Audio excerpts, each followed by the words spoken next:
Mr. Chairman, members of Folketinget, Your Excellencies, ladies and gentlemen. My name is Henrik Breitenbach, and I head the Center of Military Studies at the University of Copenhagen. Welcome to this public hearing on military cybersecurity and small states in an age of great power competition. This is a hearing that we at the Center for Military Studies have organized in cooperation with the Defense Committee of the Folketinget. So, Mr. Chairman, thank you very much for having us here today. The Center for Military Studies is tasked with producing research, new ideas and new knowledge about threats and challenges in Danish defense and security policy, and with identifying options and solutions for decision makers as well as for the grand public.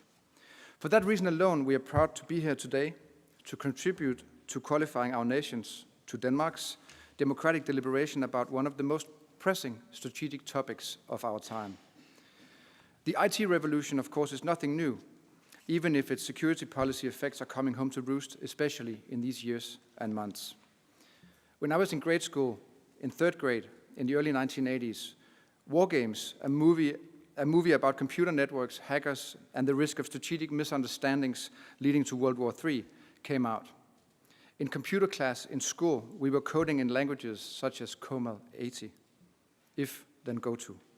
I remember painstakingly, together with friends who now run their own IT companies successfully, of entering 1,000 pages of code from a continuous roll of simple paper to play on a shared PC.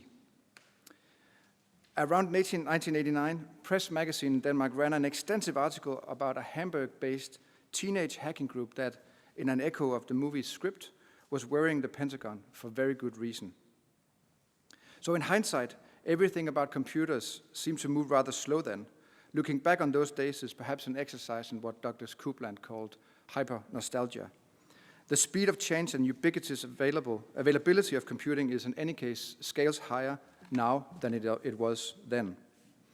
But I think even so, it matters to begin our conference today there back in 1983 with the movie War Games, because it tells a story that is both about the future promise but also about the dark omens that the internet would bring along subsequently.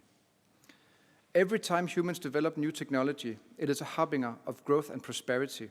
Human progress is intimately tied with the emergence and mastery of new technology.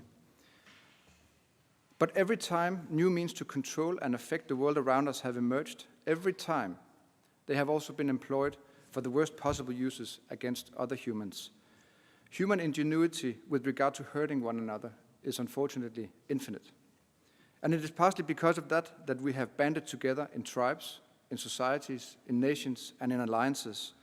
That is to protect us, our communities, from the onslaught of strangers who are brandishing the most recent form of spear, of cannon, or missiles. And so it is too with computers and the cyber world that they enable. The IT revolution in business may have given us the largest expansion of global economies in the history of mankind. But the Internet of Things is more than a promise of easy distance controls with your Roomba vacuum cleaner. It also opens up the terrifying prospect of a balance of power in terms of access to information that is tipping away from the private space of individuals and families over to states, democratic or not, such as in the case of Chinese surveillance technology emerging. As the movie War Games showed, the business of war itself is susceptible to change. This goes both for the way old-fashioned kinetic shooting wars are fought. They will no longer be analog affairs, but already are and will increasingly be digitally driven, even if they will still always also be clashes of steel, human blood, and the wills of states. But the broader phenomenon that war is an implement of, the conflict, general conflict between human societies, that will also and has arguably already also undergone changes through the emergence and recognizance of cyberspace as the fifth formal military domain after land, sea, air, and space. So what war is, when conflict begins, that is confusingly blurred when it comes to the cyber domain. The gray zone of daily cyber attacks clearly belongs to national security. But is this war? Do we change and extend the meaning of war to the meaningless if hacktivism is judged to be an act of war? And how do we, as democratic societies, respond to aggression online, and how do we create credible deterrence in the fifth domain to protect our citizens, our forms of government, and our way of life. In an age of increasing great power competition and decreasing mutual confidence among states, globalization as an ordering and unifying principle is eroding. And so if great power competition drives the threat horizons of the cyber domain, then we may ask, how are small countries to analyze and adapt to the new situation? And that is the background theme of the public hearing today. To make us all smarter, we have invited a bunch of very clever people, and they will present arguments and let you ask questions. So please join the debate. Let me briefly run through the program, the logic of the program for today. The program builds on this book, Understanding Cybersecurity, Emerging Governance and Strategy. It's written and edited by a senior researcher at the Center for Military Studies, Gary Sharp Jr., who's with us today and will also be presenting shortly in one of our panels. You will find in the conference material on your seat a flyer with more information about the book. And included in that package is also bios of our speakers. Please consult the bios and chat up the speakers in the break and in the reception that we are hosting after the hearing. And please also do join the debate during the Q&A sessions that will follow. We basically have two sessions today. In the first of the two sessions, we will discuss and try to identify what military cybersecurity means from a global strategic perspective. How is great power competition driving the threats that we see? How can we imagine what future war will look like when it is digitally driven? What is different about strategy and military affairs when we enter the cyber domain, if anything? What is well known and what dynamics are new? Do we need new language for the new tasks and capacities? For good reason, this first session is heavy on American inputs, but the Q&A can of course go anywhere you wish it to go. So if that first session is about the phenomenon and the security environment in which small countries like Denmark find themselves, the second session after the break is about the so what. What are we supposed to do about this new agenda? Here we try to identify trends and lessons for small countries as they analyze and adapt to the challenge of military cybersecurity. We do this with a view of debating also implications and conclusions of relevance for Denmark. So please also on that account do join in on the debate. Last but not least, it's my hope that as we are gathered here today in the heart of Danish democracy, that we will not only discuss and analyze strategic issues of problems and on their solutions, but also to keep a keen eye on the democratic implications of our choices. Policy debate should also be about parliamentary oversight and retaining space for public and democratic deliberation of the challenges and the solutions that we are faced with. So for that reason, once again, Mr. Chairman, thank you so much for having us here today, for all your help and for hosting this public hearing. And with that, the floor is yours for your introductory remarks.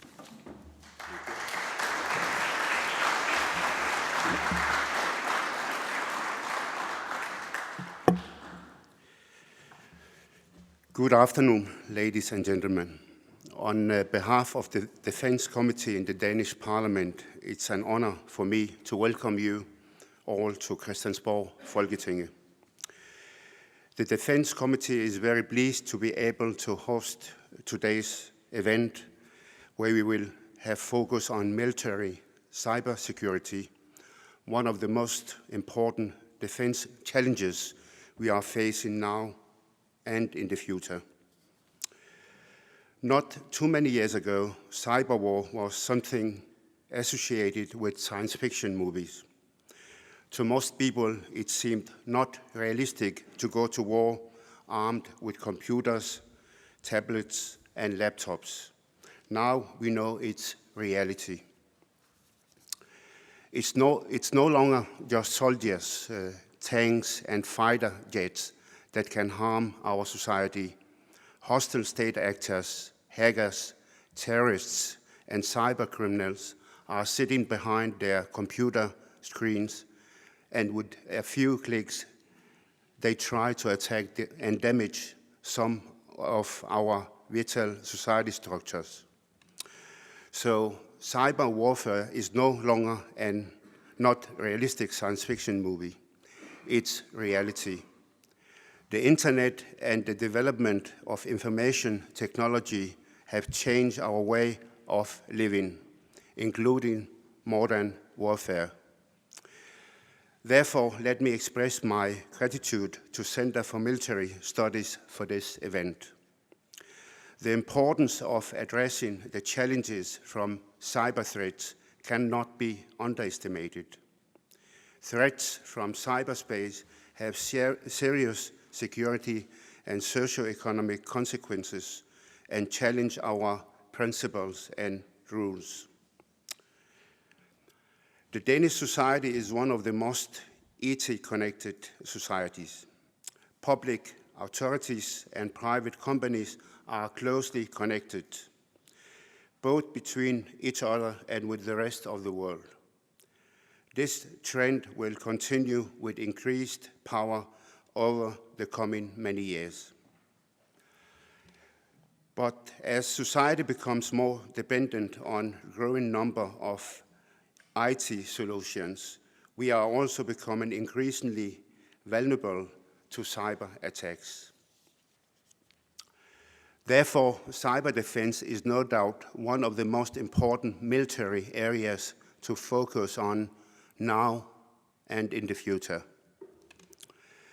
And I can assure that there is a broad agreement in the Defense Committee in the Folketing in general that cybersecurity should have our highest priority. We are very focused on cyber defense and wish to launch a comprehensive effort to strengthen the protection of Denmark against cyber threats. As a clear sign of this, a broad majority in Folketinget made the defense agreement for 2018 to 2023. We allocate some resources to cyber defense, both at home and in cooperation with our NATO allies. This means that we have made the National Center for Cybersecurity much stronger in order to provide the best possible terms for the center in its efforts to protect Denmark against cyber threats. Moreover, the parties behind the defense agreement are well aware that cybersecurity is an area of rapid development where further action may be needed. And we will not hesitate to do more during the period of the defense agreement and beyond if necessary. Having said this, we must not be complacent and believe that cyber threats can be eliminated completely. That would be a big mistake. As I mentioned earlier, Denmark is one of the most IT-connected societies in the world, and we want to use technology to create a better and more efficient society. It is vital to both the public sector and to the private companies to grow and be competitive. The downside of this is that some actors also know how to use technology. This must not make us hesitate when it comes to taking advantage of the opportunities that technology provides us. But at the same time, we shouldn't be naive. And our task as society is to make it as difficult as possible for the bad guys to hurt us. Cybersecurity is without doubt one of the most important and challenging defense issues in our time and in the foreseeable future. And I hope this conference, this event, will enlighten us and maybe give us some answers on how to face this challenge. I'm looking forward to hearing the speeches and presentations from the invited experts. We appreciate that you have taken time to be here today, and share some of your insights with us. Once again, ladies and gentlemen, on behalf of the Defense Committee, I welcome you all to Christiansborg and Folketinget. I'm looking forward to an interesting afternoon. Thank you.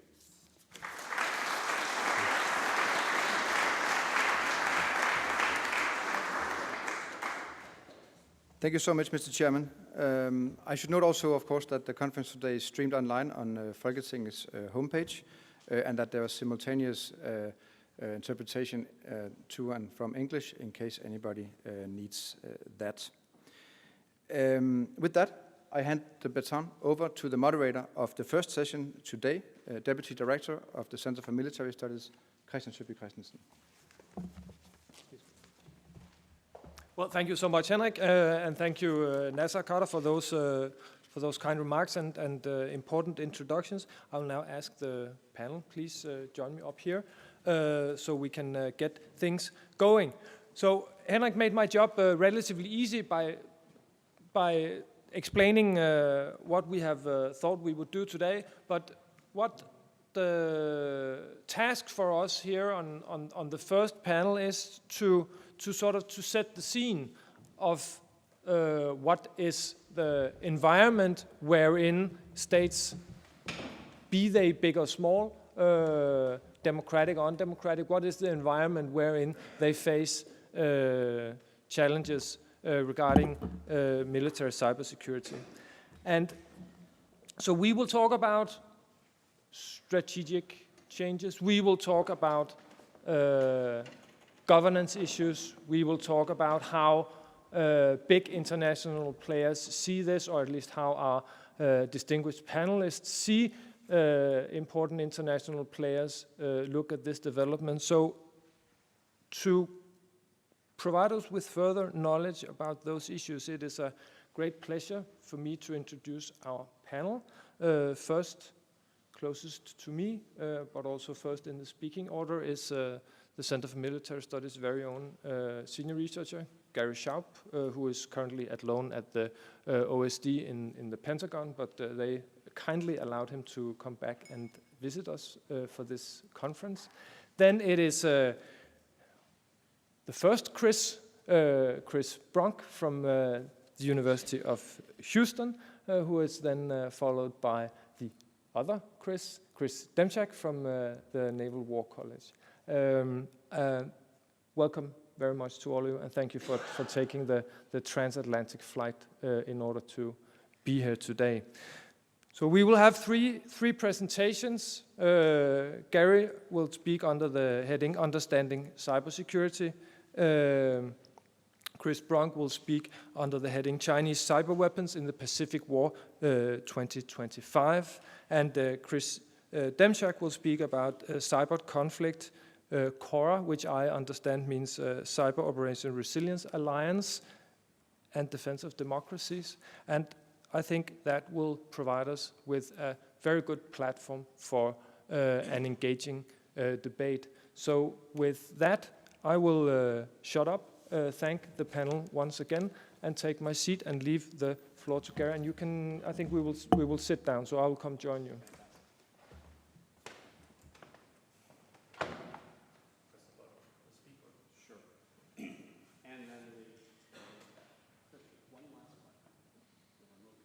Oh, here it is. Fantastic. Technology is a wonderful thing. Good afternoon, everyone. Thank you for coming. It's a pleasure to see you all. I would also like to extend my thanks to the chairman and to the Committee for Defense here in Denmark in the Parliament. I really appreciate you taking the time to share your insights with us, and of course to listen to what we have to say as well. I'm sure that there will be something here that you might find of value, or at least I hope there will be. And members of the committee, thank you very much. All right, so to begin, first I do have to put in the standard disclaimer that I am, of course, speaking in a personal capacity and not on behalf of the United States government or the Department of Defense, just to make sure that the Office of Legal Counsel is very happy with that. My task here is to set the table a bit because I know you've not had the opportunity to read the book, and I do have two of the contributors to chapters to the book here on the panel. So I want to lay out a little bit of the conceptual groundwork upon which they will stand during their presentations. And so first I'll talk about the cyber domain, what it is. It doesn't really exist unless we are all Neo and we're in the Matrix, and then perhaps it does. The challenges that this domain poses for societies and for militaries and for security of the population. And then finally, some issues for consideration as Denmark considers putting together a comprehensive cyber strategy and defense policy. To begin, a very simple point is that, as Henrik Breitenbach said in his opening remarks, we are all very familiar with cyber. We can reach back to the early 1980s and popular culture with movies like War Games, or further movies like The Net from the 1990s, or most movies that we see today, or actually television shows that every single television episode, it seems, has a hacker that's involved taking care of breaking into someone's system so that the rest of the team can do something. We're all very familiar with cyber. Unfortunately, that familiarity is not the equivalent of understanding. In fact, there is a very large infrastructure of technology that enables us to communicate effectively across the planet with each other at the speed of light. And that infrastructure, that domain, is man-made. And what this means is that over time, as new servers, new computers, new connections are made, new domains are stood up, the shape, depth, breadth of this domain changes. There's always something new. It's not like the Earth, where maybe you'll find the lost world buried deep beneath it at the Earth's core, but the physical world we know pretty well.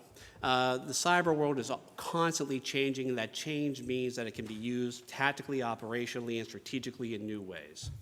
And one way to think about this that's common in the literature is that there are 4 different layers to cyberspace, each one of which has an impact upon the way it can be used. The first is the basic infrastructure. That smartphone that's sitting on the table or in your pocket, the tablet that Chris just pulled out, the computer on your desk, the linkages between those things. The second is the syntax by which they talk to one another, how they exchange information in standardized packets of data, if you will. The third is the semantic, and that's basically what we see in terms of content, what human beings can understand when they look at a screen, read the words. We don't see the ones and zeros, but we do see the actual knowledge or data or information that is there. And then finally, the physical, which is essentially the little electronic pulses that go through these connectivities in order to exchange and carry that information. And for the purposes of thinking about cyber strategy, at least in the current context, these first 2 layers are very important in that he who controls the infrastructure can control the syntax by which it communicates with each other. The internet as it stands today is an American-made product that was opened up to international governance in the 1990s by the Clinton administration. It originally started, of course, as you all know, as a DARPA project so that researchers could communicate with one another. And after it opened up, as Henrik Breitenbach said earlier, it became available for enabling the greatest global expansion of economics in the history of the planet, globalization. Many other things followed from it. And in part, that was a product of American hegemony over the system. When that infrastructure changes, as it gets old, as a new generation of communications technologies comes into play, maybe from the 4th generation to the 5th generation, perhaps there is an opportunity for a different player to set the standards of how these things talk to one another. This is why 5G is a very important topic, and it'll be discussed further today. Some of these challenges that exist because of this new domain are its scale. It is global. It is almost infinite. The size of the internet doubles every well, gosh, I don't even know what the period of time is anymore, but the content is just expanding exponentially. Over half the planet is connected to the internet in some form or fashion, and that's actors of all forms, shapes, substances, and includes, as the chairman said, bad guys as well. The thing that really worries those who consider the domain is that it was originally designed in a liberal democratic ideological view, if you will, where the point of it was that everyone can communicate with everyone else. It is open, access is easy, we want to share. Security was an afterthought. It was an add-on, a bolt-on after the fact. And that means that going back and patching security is rather difficult. It's rather difficult because the internet, as it has grown, as this man-made domain has evolved, new technologies are integrated on top of old technologies, and those linkages provide opportunities for leakage, if you will, for wedging in between different aspects and therefore challenges security. And this is going to continue, and it already is continuing, to include military hardware and military systems. And unfortunately, those of us who use it, we all think, since we use these information systems every day, that we're familiar with them. We understand cyber hygiene. We know not to answer the email from the Nigerian prince offering us gold. However, we're all rather naive with regard to security. There was a little white hat hacker study that was done a few years ago, which a cybersecurity firm was hacked by some white hats. And within 20 minutes of receiving an email that looked like it came from the inside of the company, over 50% of the employees had clicked on it and installed the malware that was attached. By the end of the day, it was almost 100% of these cybersecurity experts who were fooled. So we're all naive when it comes to it. And frankly, the weakest link in any cyber system is the human being utilizing it. This is a challenge. It's a challenge because that Nigerian prince is unknown. And frankly, since we don't know who he is, it's hard to target him or her for deterrence, punishment after the fact, or any kind of retaliation. So it's almost free for them to do these things. Therefore, passive defense becomes the way in which most systems operate in trying to keep the system that they are operating on secure. Unfortunately, that cedes opportunity and the initiative to the adversary. It's resource intensive. Everybody has to go through the mandatory cyber training, for example. And again, that's because cybersecurity is human security. We all have to think about what we're doing all the time, and frankly, that's hard. We all make mistakes. We all give in to temptation of the 7 deadly sins. Maybe I did get lucky this time, and that Nigerian prince is real. And because of that, and because of another aspect of the domain, it's diffuse, effects are delayed, and damage is not obvious. I'm sure that half of the devices in this room right now have been infected by malware or a virus or something, and the people who own them don't know. And because of that, it's really hard to respond, because that surprise will open up one day and then it will cause a problem, even though it's been sitting there the entire time. And it has demonstrated strategic impact. We can all think of examples in many different ways in which the political decision-making of major countries or small countries have been affected by cyber actors, whether they are operating on syntactic or semantic levels, whether they're changing information on Facebook or whether they're hacking inside of the machines themselves. So as Denmark opens up itself for thinking about a comprehensive cyber policy and strategy, just a few issues for consideration that I want to offer that we can then use in Q&A, and also will be addressed by Chris and Christian.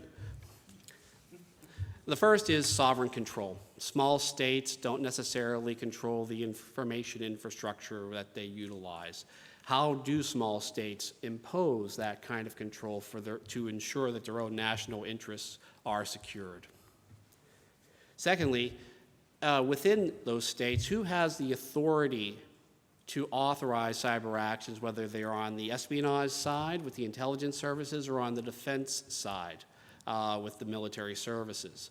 This is a key critical distinction with action, because when it comes to offensive cyber operations, most of the time, he who engages in offense has to preempt. You have to put an information package, a time bomb, if you will, into someone else's information system and then activate it in retaliation or demonstrate its existence for deterrence purposes.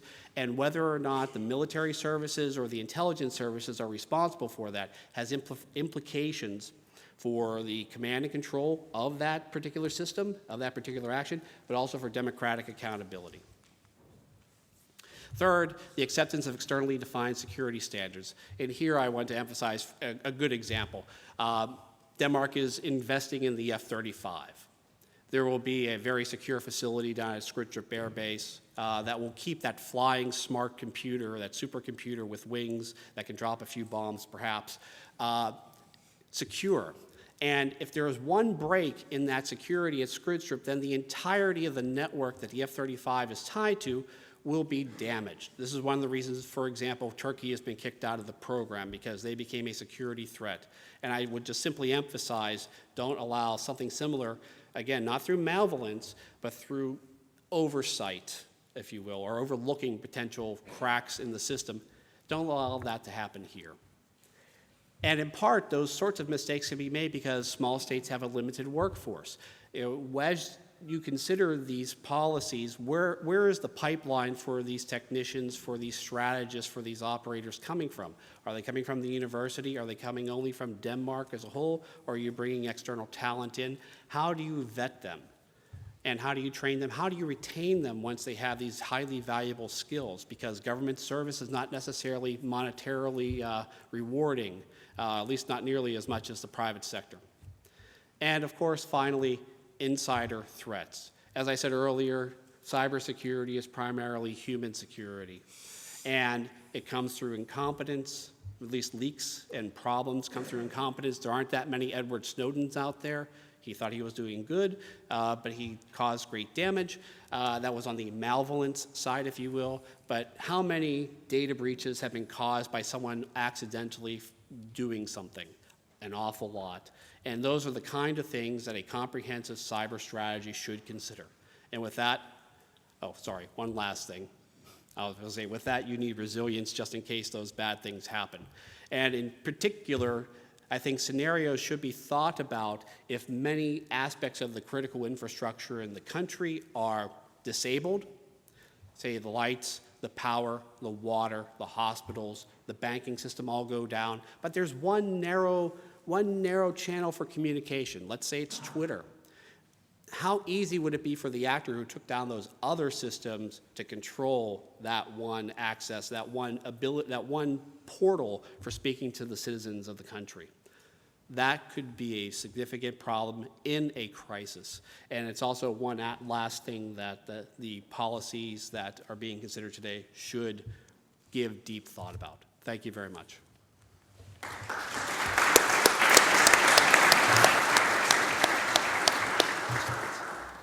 Thank you so much for that, Gary. We go directly to Chris Brunk.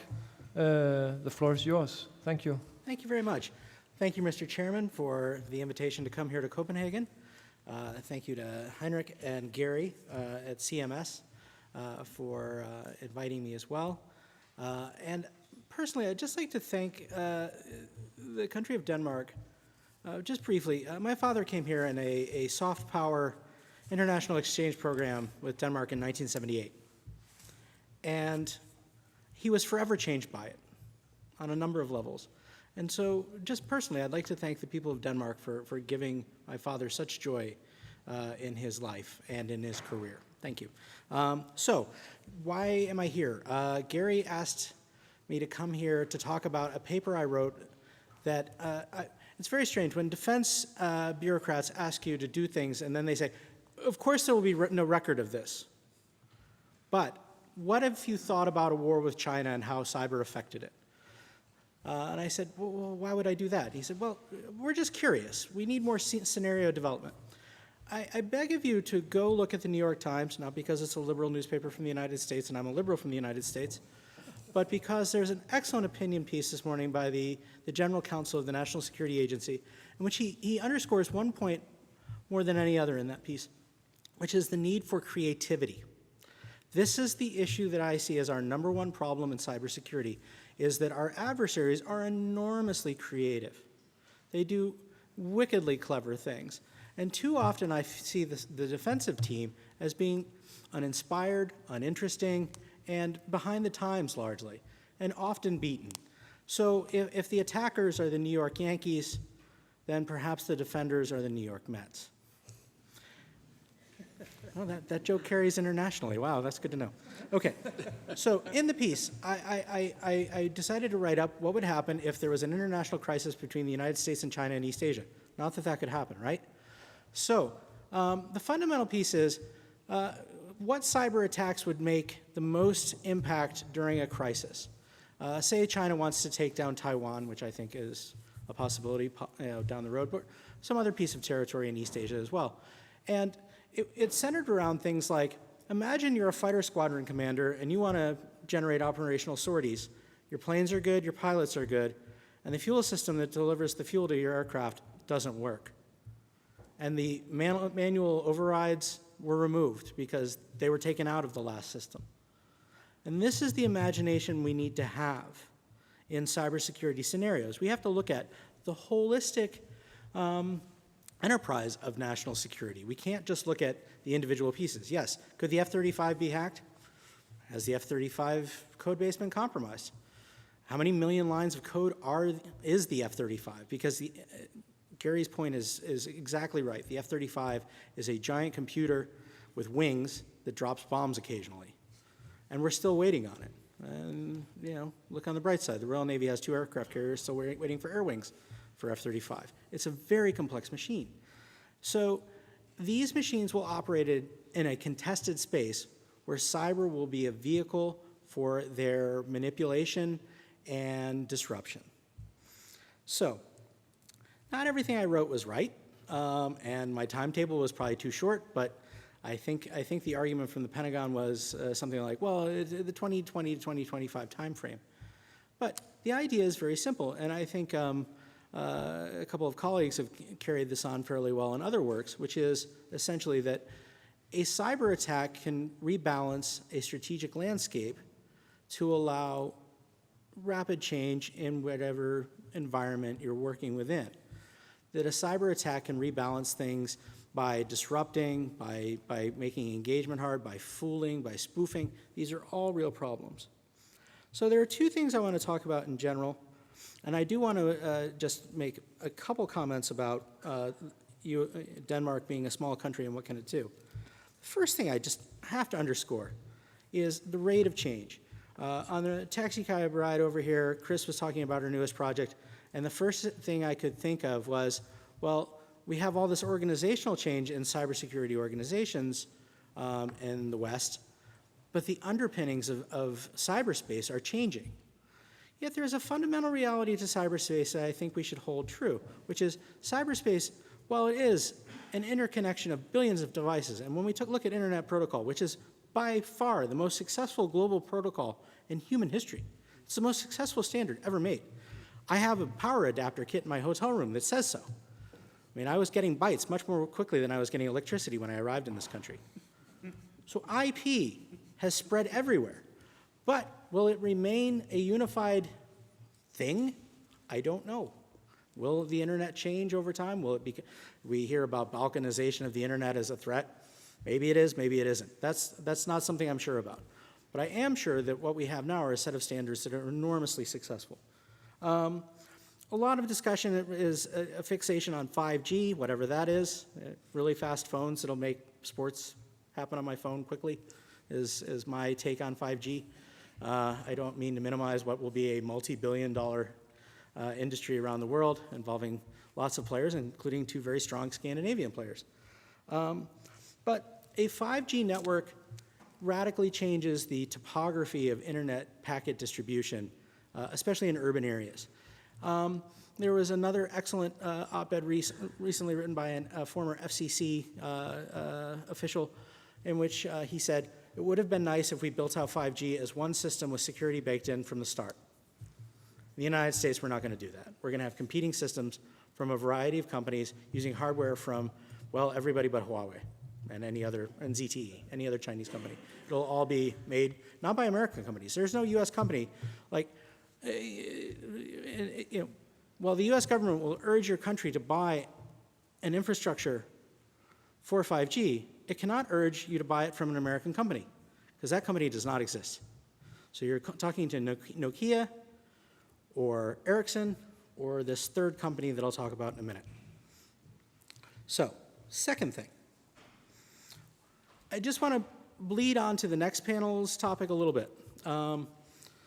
What can small countries do? Well, Lior from Israel will tell you what a small country can do to punch way above weight. Way, way, way above weight. But Denmark, being such a dependent country on its ICT infrastructure, should nonetheless view its position as an important one. And there are a lot of strategies. Yes, compensation in the private sector for ICT security work is very high. However, nationalism and national duty and duty to civil society are all things. Nationalism is employed by Russia to get its most successful cyber criminals to be state hackers on the side. There are several U.S. military reserve units now across the United States which are full of cybersecurity boffins from Twitter, Facebook, other companies like that. So you see this parking lot full of Aston Martins and Maseratis and Tesla. And these are all cyber people who work for corporations, but they love the thrill of doing national security work on the side too. So there are different ways to approach the talent problem. Denmark has a unique position as a core player in globalization, and in particular the maritime environment, to be a standard setter. Denmark can go to the world and say, we're going to do it this way. This is how our companies have to do this problem. You have other sectors as well. Biotech is huge here. You know, what does Novo Nordisk want to do? How can it confront the issue of cybersecurity in medical devices, healthcare, drug development? These are all real things that Denmark can have a significant weight in if it wants to more deeply become involved. And finally, I want to close with some thoughts on that company that everyone knows I'm going to talk about. So I am a critic of Huawei. I'm a critic of Huawei for a variety of reasons. Maybe I'm a critic of Huawei because I watched the Battlestar Galactica reboot where the bad guys were the robots who, destroyed all the Allies' computers. And yes, sci-fi drives this bus more than anything for me still. We are talking about war games and things because these are what stimulated our imagination on this. And we must not stifle that imagination at this point. So who are Huawei to me? Well, they represent an enormous player, second largest manufacturer of handsets in the world after Samsung, probably the #1 player in networking devices across several categories. And I will close with a story. Some years ago, a U.S. Homeland Security official left DHS, went to the traditional job for a former national security official, a job in a company that provides solutions to the national security sector, which you can view as right or wrong. And then this official moved on to be Huawei's Chief Information Security Officer for Huawei USA. I made the mistake, or good decision, of responding to an attorney's call, or a reporter's call, excuse me. There were attorneys involved eventually. Freudian slip, my friends. In which I stated that an official going from DHS to Huawei via a U.S. national security company was akin to something like an engineer leaving General Dynamics or Lockheed Martin and walking across the way to take a job at Mikoyan MiG. Huawei didn't like hearing that, so they sent people to talk to me about Huawei. And I had a fine student of mine sit with me while we talked to Huawei. And these were American employees of Huawei. These are not Chinese guys. These are American lobbyists working for an American company, Huawei USA. And they asked 3 questions. First question, should Huawei spin off from Huawei China and become Huawei USA and be listed on the NASDAQ? I said, that sounds like a great idea. That will make your ownership structure all too not blurry in light of Ren Zhengfei's position in the company and its ownership structure. That's a really good idea, guys. I think you should go with that. And they said, second question, we'd like to open up an underwriter's laboratory. UL is this thing that puts tags in the United States on consumer devices, and it was invented by the insurance industry because personal electronics were burning people's houses down, and insurance companies don't like it when your house burns down. And they asked, can we set up an underwriter's lab? And I said, no, because you're not an underwriter. You're not an insurance company, and you're not an unbiased party as far as you're concerned. You have clear bias towards yourself. You're not an oversight body. They said, that's interesting. Okay, that's a rough choice for us. I was like, yeah, I don't think you're going to come up with an answer right there on that. And we're still working for, we still don't have a stamp of approval for this device is good. Final piece. Came back with a third question, and this was the shocker. Chris, would you or someone like you be interested in sitting on the board of directors for Huawei USA, an independently listed company on the NASDAQ? I said, me or someone like me? I don't know. College professors, do we work for companies? I'll have to get back to you. And they left, and I reported it up the chain as I should. But that is my Huawei experience. And I'd like to share it with you because I saw a big sign on your big square over there with a lovely logo. One of the first ads I saw coming off the plane was telling me I should buy a Huawei handset. And I'm going to tell you that I think that Huawei might have tried to sway my judgment. So you should think about that as your country makes bets with a variety of companies on what will be the next generation infrastructure, which will carry so much data and will operate things that, quite frankly, will go far beyond just your laptops, your tablets, but to devices that will fall under the controls, perhaps, of Asimov's 3 rules of robots. So I'll conclude with that.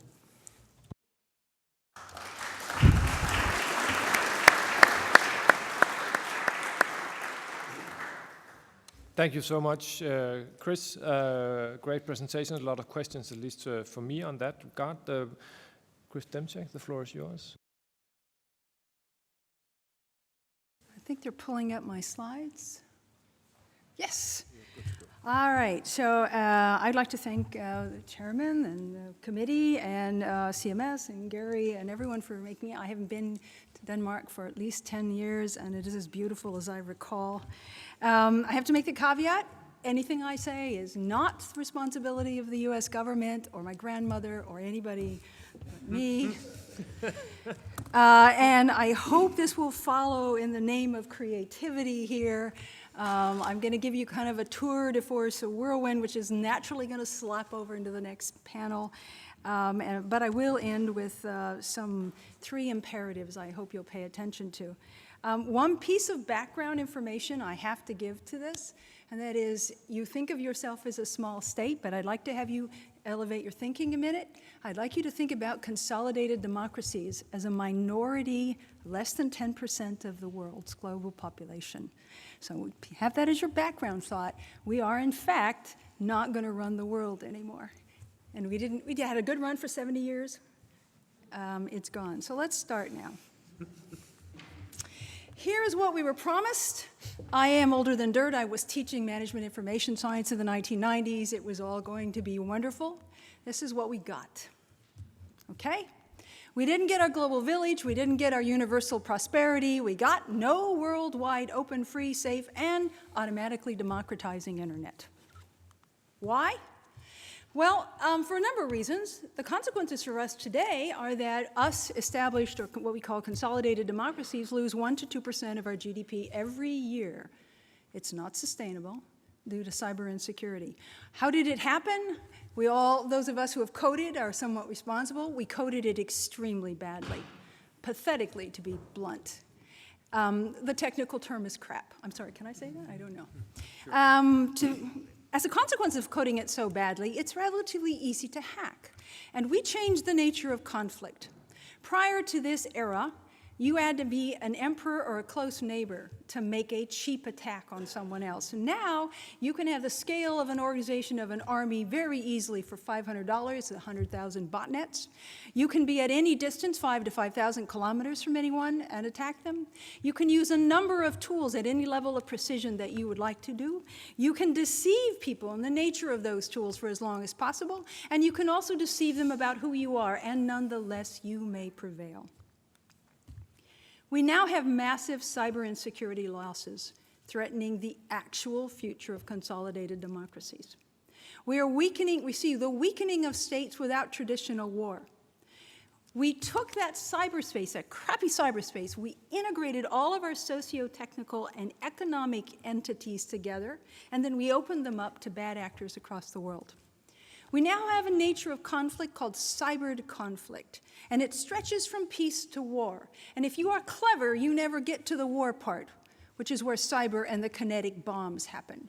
You work all the way during what we would used to call the peace part, and you make them weak enough that they can't resist you anyway. Our world of the great internet, people talk about balkanization. It's already happened, folks. It's already breaking into Cyber Westphalia, in which every country starts thinking about protecting itself. Even in Denmark, you talk about protecting Danish cyberspace, right? And we do it in the United States as well. We may not say that we're doing that, but in fact, that's what we're doing. We also have the rule of law, particularly of international economics, is dying underneath this new regime because we don't have the transparency on what's going on as a function of this. Furthermore, the rest of the world, which is largely authoritarian, is rising up to claim their own. Cyberspace is not responsible for the rise of China or any of those other actors, but it certainly accelerated the movement of the global centers of economics and political power to China. And let's face reality. China will be the central node in future global business and global world. Furthermore, Chinese business practices and Chinese preferences and wealth flows will dominate your future in the digital world. And let's also recognize it was inevitable.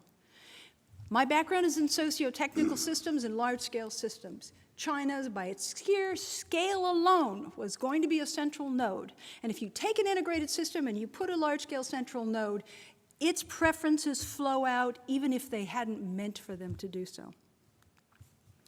Even so, in the last 5 years in particular, we've seen extraordinarily rapid growth on the part of China. You will note what I have here is GDP comparisons, China versus the US in purchasing power parity. This is the best way to compare them. And you will note that in 2014, somewhere near 30 years before the Chinese themselves expected to be in parity with the US, they already were at parity. And now they're ahead. Even our own estimates say this was extraordinarily early. We never expected this. Part of the reason is their incredibly skillful extractions for the last 20 years. Now, you know about Huawei. We talked about Huawei. You know about IP theft. You know about that. But let me show you something that a colleague and I, Yuval Shavit, in Israel, I've been doing some research on something you may not know about. Most of us don't know how the internet is actually constructed. But there is a thing in the internet called the Border Gateway Protocol, and this designs and tells you what the routes are by which all of your traffic goes. You can have encrypted traffic, you can have hardened systems, you can be very attentive to what's going on, and yet your traffic can go someplace else because Chinese companies, particularly China Telecom, are in fact, they own points of presence along your system. Let me show you something. This is traffic from Canada to Korea. This happened to be a government for 6 months in 2017. This is all classified stuff. It's research, and it's published as well. This is the way it's supposed to go. Canada to Korea. It hit a Chinese point of presence, and it ended up going to China, wandering around China for a little while, and finally shows up in Korea.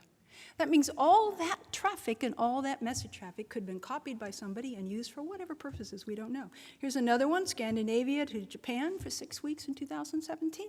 Again, it should not have gone through China, but it happened to hit one of those nodes, and it went there for a while. We also know this in banks. Chinese preferences will imprint on the world and its technology. The more you accept, and let's not demonize them, understand this. This is what they do. It's how they run their own governance. That's how their own preferences are, right? Their digital Belt and Road is racing along. It already has a number of representations across countries, cables, connected appliances, Huawei, telecommunications, for example. But here's what I want you to pay close attention to, and that's their smart cities. Smart cities embed in them AI and facial surveillance and other kinds of surveillance. Again, don't demonize. This is a governance preference. And it's attractive to you if you're very worried about your population and how they respond or don't respond. The China model actually fits the preferences of the rest of the world, but it doesn't include our own democratic values of transparency. And the vast majority of how we do business and how we prefer to do business is based upon that. That means there will be, no matter how you try it, there will be conflict. Today, there are no robust cyber powers. A robust cyber power is defined on whether or not you have systemic resilience as well as the ability to do forward disruption to defend yourself. There's no consolidated democratic vision or defense. We're the minority of states, and we act as if we're still going to run the world. and they're going to listen to us. And there's no counter to China's scale and strategic coherence. Its model of governance is spreading. And of course, why? Because its economic success is very persuasive. Now, we need whole of society capabilities. You need them, the United States needs them. We need to have all of them. We need to have our cybersecurity folks, our national centers. We also need to have our digital warriors able to do forward disruption. And we also need to have C-suite. We need to have the businesses recognize a desire to do business in consolidated democracies and defend themselves as well. So here are my 3 things we need to do. I propose what we call a Cyber Operational Resilience Alliance, starting out with the consolidated democracies, involving all of those, telecommunications, IT capital goods, government, and of course militaries. And it has 3 goals. First one is we scale up. Let's respect China, but China's it sees itself as having a natural place in the world because of its scale, and we need to have a peer response. We need to have the same scale. We have over 900 million people just in consolidated democracies. We have the possibility of scaling up, and we have an educated population. Secondly, we create the CORA, this alliance, in order to buy time. We're rapidly losing. We need to buy time. We need to have everyone inside the tent defending us. It is not a fortress. We trade vigorously with the rest of the world. But we help and we defend our own IT technology and technological firms. And finally, what's the purpose? The purpose is to transform the technology. Fundamentally, we are in this place because we made a substrate that was very poorly put together. We have the possibility to make one that works and is secure and is democratic and secures our own future well-being. But we can only do it collectively. Right? Remake it. Otherwise, we have no assured future for democracy. We're too small, we're not attractive looking, we're not paying attention to our own defense in this digital world. And to paraphrase my favorite, if we do not hang together, we most certainly will hang separately in this future world.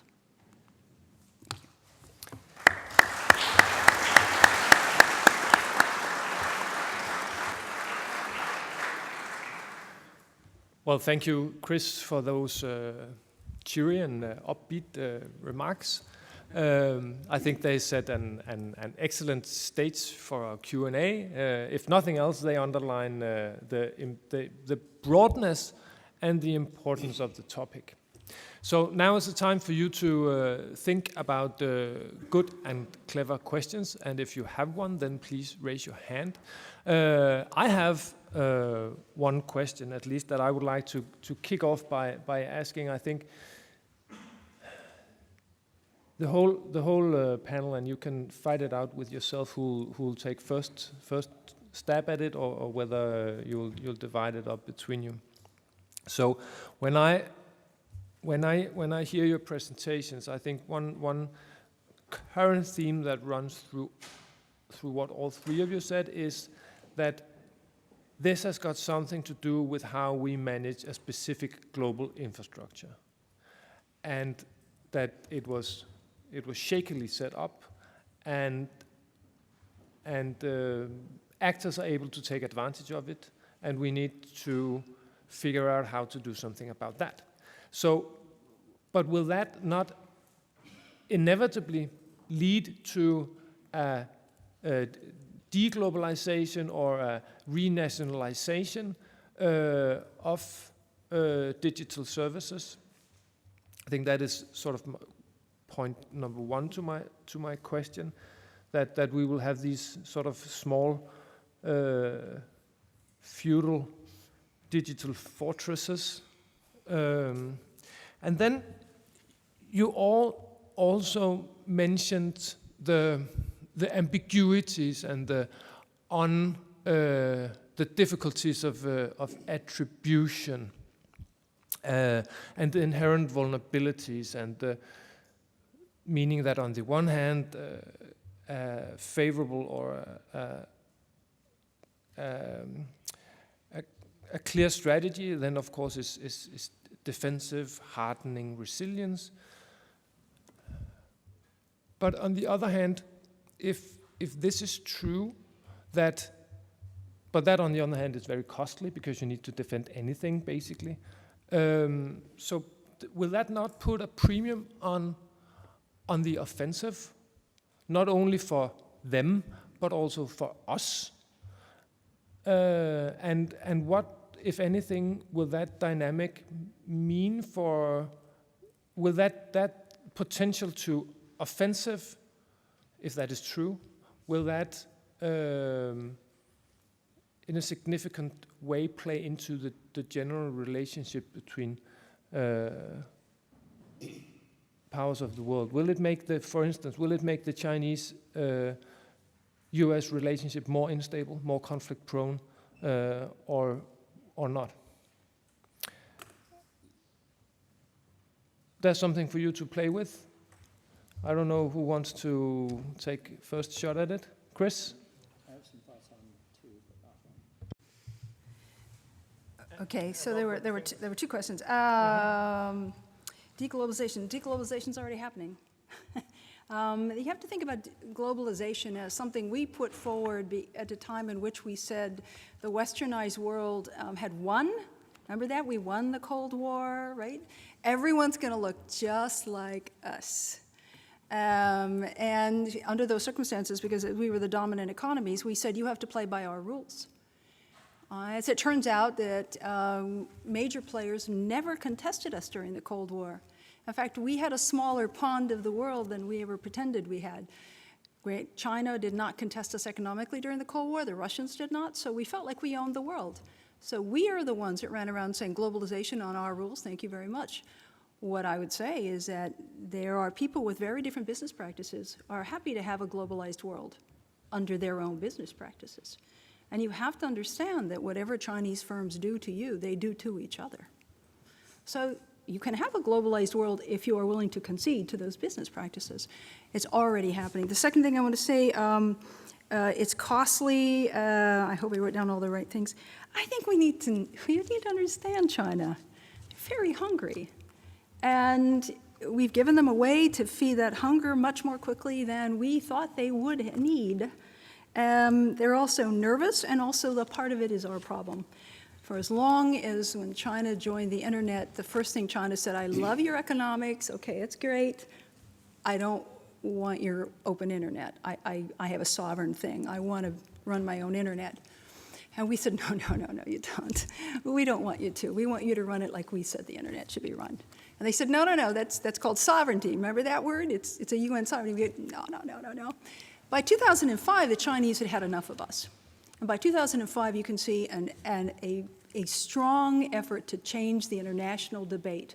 You see the rise of Chinese nationals in international organizations. You see a rise in their promoting a sovereign internet, because they have had enough of our lack of hearing. And so I don't see this as necessarily escalatory. I don't see them, a lot of people argue that, and I don't see them as eager to go to war at any time. Therefore, this is part of us looking at a world that's going to be very different in the future that we don't own, defending ourselves. I think they can give us credit for that. They would just like to tell us how to do it. So we have to make sure we can say no. Thank you so much. Chris?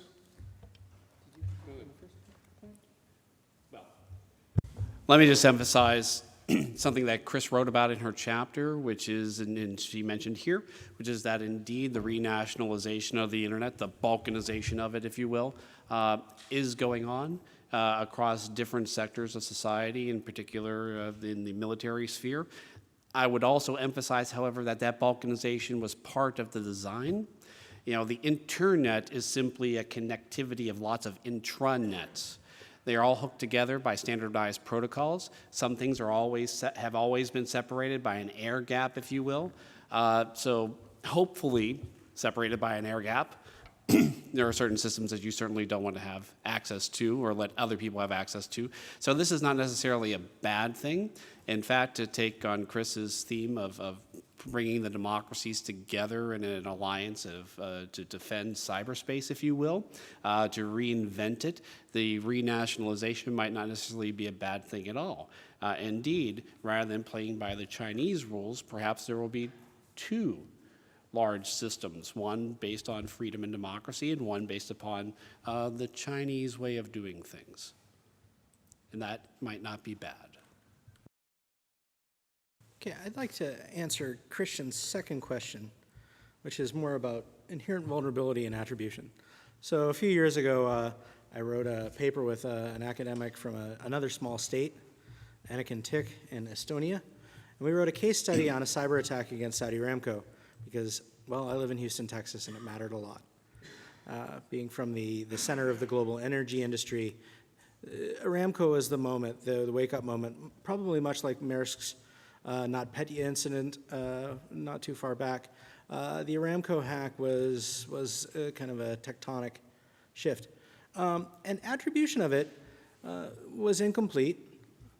Aramco really wasn't willing to talk about a lot of the things regarding attribution. Remember, this is an attack that took down 30 to 35,000 workstations and servers in a matter of minutes. Deleted data off, basically all of the Windows stored data in the company went poof. And the company ran off iPads for a couple weeks. So when attribution came around, it was a very simple discussion of, well, who do you think did it? And it was, who gains from Aramco having a bad day? And that got us to a subset of Iran and Iran.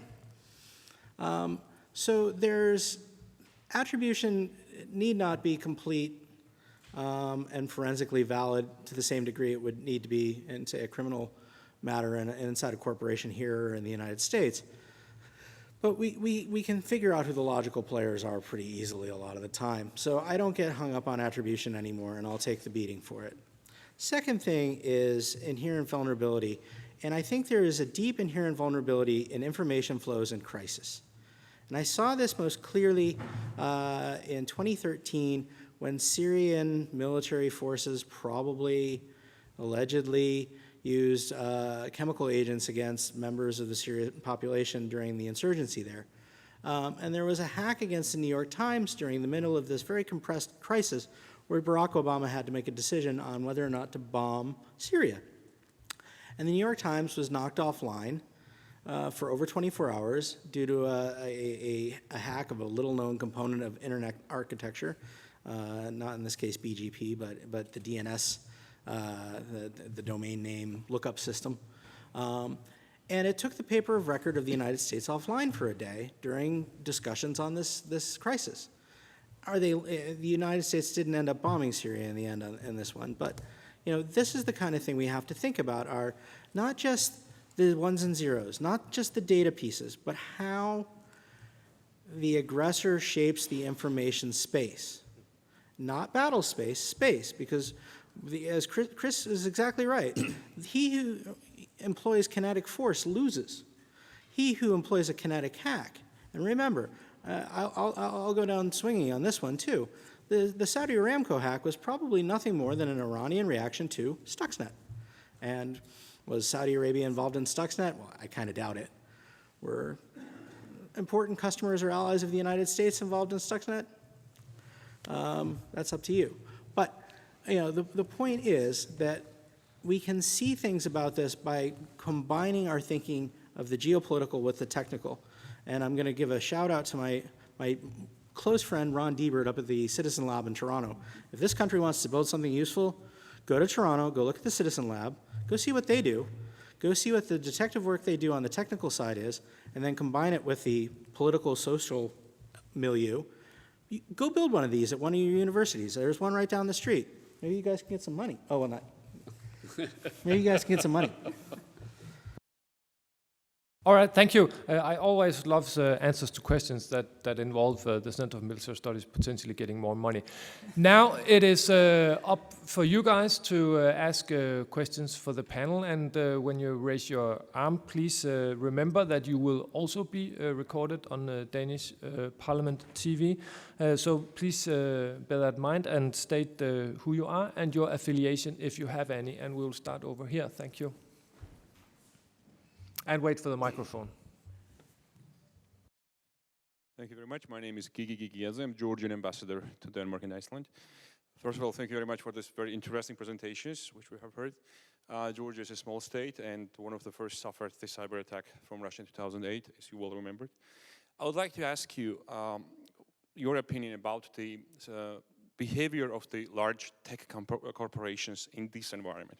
Google, Facebook, Twitter, how do they deal with all existing reality? Because can the small states learn something from them? Because they become sometimes attacked by the government, face the reality every day. So is it possible to take something on board from their experiences, or how it is in the contemporary world, how it is organized between the high-tech companies, big companies, and state? Thank you. Great question. Who wants to?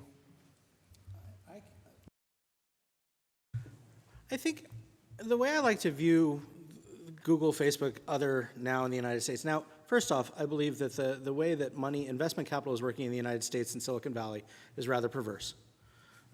Because the idea is to disrupt known industries and rebalance them in some way.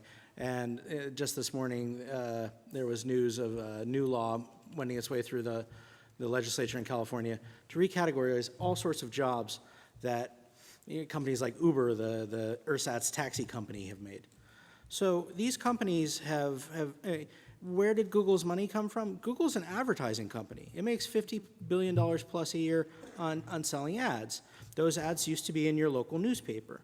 So these companies, I think, have positioned themselves very powerfully. And I always used to say when Microsoft was going to be broken up by the US government, remember this was a recurring theme in the 1990s, Microsoft's too big, Internet Explorer is too evil, we must break them apart. And my retort always there, which comported well with my position in American diplomacy, was, well, I'm glad it's an American company. And if you look at ICT hegemony in the world, it was a hegemony, if you go back as far as the telegraph, that was fostered in Britain principally. I mean, remember, no Zimmerman note compromise would have happened if the Germans hadn't sent a cable down the all-red route. I mean, that's where we are. These large companies carry a lot of data. They always have. It's just changing. U.S. computational companies after World War II had this hegemonic position that they maintain up to today. The question for the future is, how are we going to deal with the first one of these firms that's not American? Because, depending on how we view things, you may dislike the hegemony of the United States, or you may think it's a rather benevolent hegemony. It depends mightily on where you stand. But there is an important thing to consider. The damage done by Snowden between the United States government and Silicon Valley. Snowden was the moment that my friends in Silicon Valley said, those NSA guys, I can't trust them anymore. No way, man. Ain't happening. So that, I think, should couch any position you have. And I'd encourage you to go look at Facebook's annual stock disclosure, where it lists, I think it was 54 different things that could destroy the company. These are companies that know that they exist on precarious sands. Just a quick comment about the history of those companies. In the 1990s, remember we were going to get the global village, right, and all that? So where was the internet actually expanded? In universities. What happens in universities? You come and you get a lot of free goods as a student. And one of the free goods you get is the net. You get into the network, you get your free email, you get all that. There's a culture of a presumption, of university presumptions that carries through Silicon Valley as a function of that. And it's remarkably enduring. The way I say it is that we sold the internet on the basis of these wonderful global village, everything's free, and people still drink the Kool-Aid rather profoundly. These companies live on that. It is an advertising company. That's what it does. And as an advertising company, it doesn't have responsibility for security. You can learn what they think about their security, but I honestly don't think it's going to help you as a government. What you need is talent to work for you and perhaps with them as well. And the other thing I want to say is that we've gotten used to the free, but remember what was behind it. In our companies, there's a presumption if you steal what I have, I will go somewhere and someone will give me justice. When you go universally or internationally and you steal what I have, who is out there? But these companies operate under the presumption then that will always work for them. So they also don't take responsibility for security because they assume someone else will take care of that. It's harder to learn from them for those reasons. So Silicon Valley is not going to save you in a crisis situation, I guess, is the short answer. Who wants to be next on the list? Yeah, gentleman there, exactly. Yeah, the microphone will be coming shortly. Hello, my name is Nicky Just. I'm a recent graduate from the University of Copenhagen, where I focused on international relations and European security policy. So I may not be an expert on this area, so if I misunderstood something, I apologize for wasting your time. But this question is mostly to Ms. Demchak. This model you proposed, which I understood as sort of a counter initiative to Chinese domination, the way I understand it, it will likely have implications if it was to happen to our diplomatic relations to China, and will therefore also have economic implications. Could you maybe explain a bit more, like what would be the costs, the scale of the cost, and what kind of cost? Because it will mean we have to, as I understand it, change our infrastructure, the way our systems are coded, and so on. And also, what kind of implications would that have on our everyday digital life? Could you maybe elaborate a bit on that? And also, if the two gentlemen have something relevant to add, please feel free to do it. Thank you. So this is ongoing research. That's the excuse all academics give you. But I and a colleague are actually undertaking a large database project. What we're doing is we're finding what we call operational organizations that already exist in IT capital goods, in telecommunications, governments, and militaries. And we're coding them according to how operational they are. So argument is that you don't build a Cora from scratch. You build it on what already exists and what people are already doing. The second thing is it's about defense. And it's certainly a response to losing 1% to 2% of our GDP per annum. So you have to weigh that against what you lose in your society anyway. And the third thing is it's a reality check. It is true that what we call the international IT capital goods industry is dominated by Americans at the moment. That is absolutely not possible to be true in 30 years. In 2007, the top 7 telecommunications companies were all American or European. In 2014, 4 of the 7 were Chinese. Okay? That is hardly enough time. So yes, I believe that we can work this. I think it's feasible. And we have one unique characteristic, this weird little group of consolidated democracies. We have a strange characteristic. We work together. On a drop of a hat, we'll get something together and we'll work it out. That's what we do. So we have, and we also have existing successes. We have NATO, we have an EU. By the way, they are sui generis. They are not replicated in the rest of the world. You can look at the rest of the world's efforts to make similar institutions, and it doesn't work. So we actually can do it, and I think that given the fact we have unsustainable losses now, we don't have a choice. Any additions? Then it's you, Tobias. Just wait for the microphone.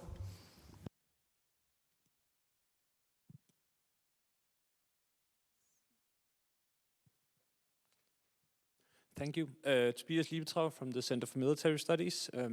First of all, thank you very much for 3 very thought-provoking presentations. I would love for you to elaborate a little bit on this, as I see it, a tech Cold War that you're talking about, especially Chris and Chris, that it seems a little bit inevitable that the US or the Western world will sort of face China and that we're already there and that this will just continue.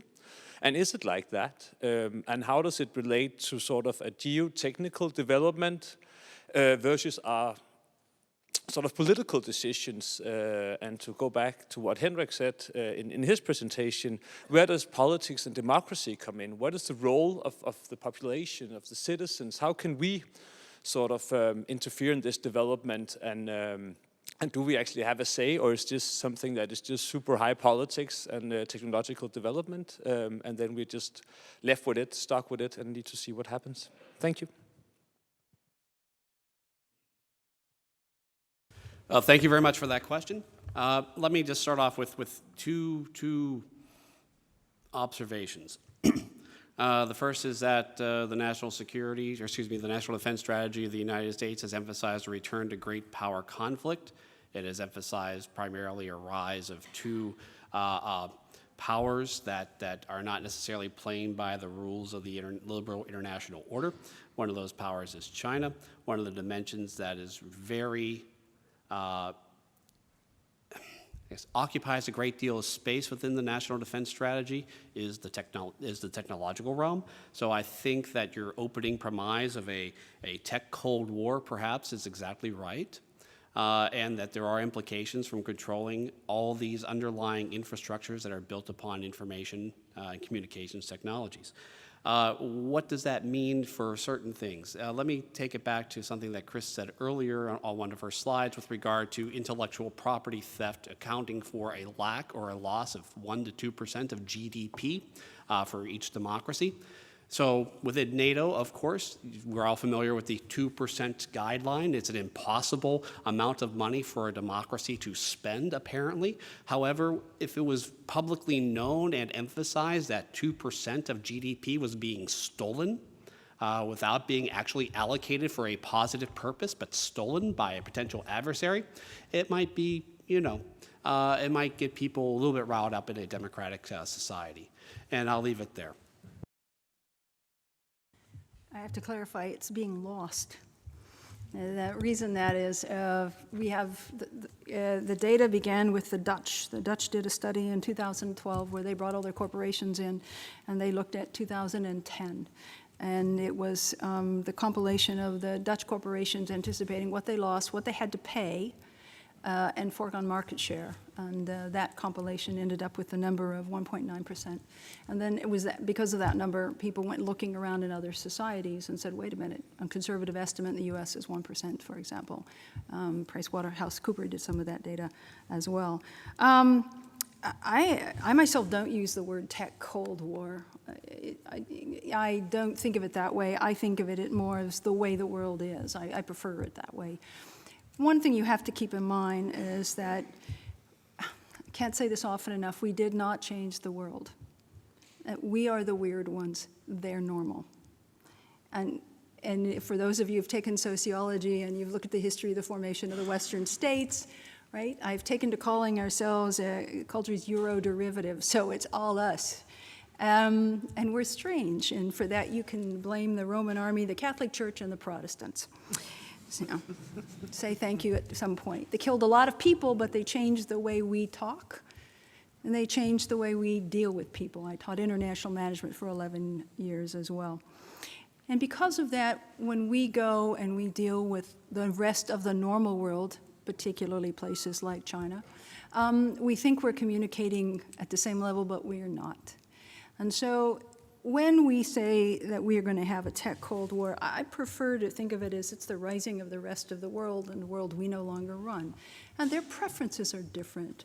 They have a different preference about transparency. They don't value it. They do have a stronger preference in high power distance. They do prefer what they call big manism.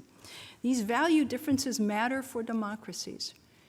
It is not going to be they slowly evolve to a democracy. And even if they did, they don't have the Roman army, the Catholic Church, and Protestants to make it happen. They do have something else. They have, the Chinese in particular, have an enormous amount of scale. They are hungry, but they're nervous. It was never supposed to happen this fast. They're not sure they can keep it. And that makes them use their scale with a very focused governance interest. And I call it strategic coherence. The companies are fully aware of it. The companies do not do everything for the Chinese government. It doesn't work like that. But if the Chinese government wants something in particular, they would have to comply. And the rules now say that. So what we have not so much, to my mind, is a is a tech Cold War, but a reality readjustment, a rebalancing of the way the world is normally. And the real question for you is, do you want the democracies that you have to be viable, have sufficient well-being? There'll be a Denmark in 100 years, but what will you look like? And that's your real question here. I think you need to think about it in that terms. Final point about the people have a say. Yes, of course, the people have to have a say, because then we've given it all up, haven't we? Thank you. So we have a question here at the front end in the corner.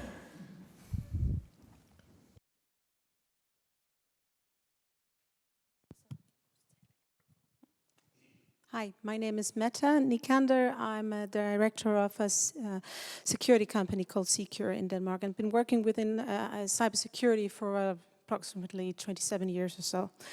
I've shown an interest in this, not because I actually deal with the militaries as such, but I deal with the normal citizens and companies every day, also in the rest of Europe.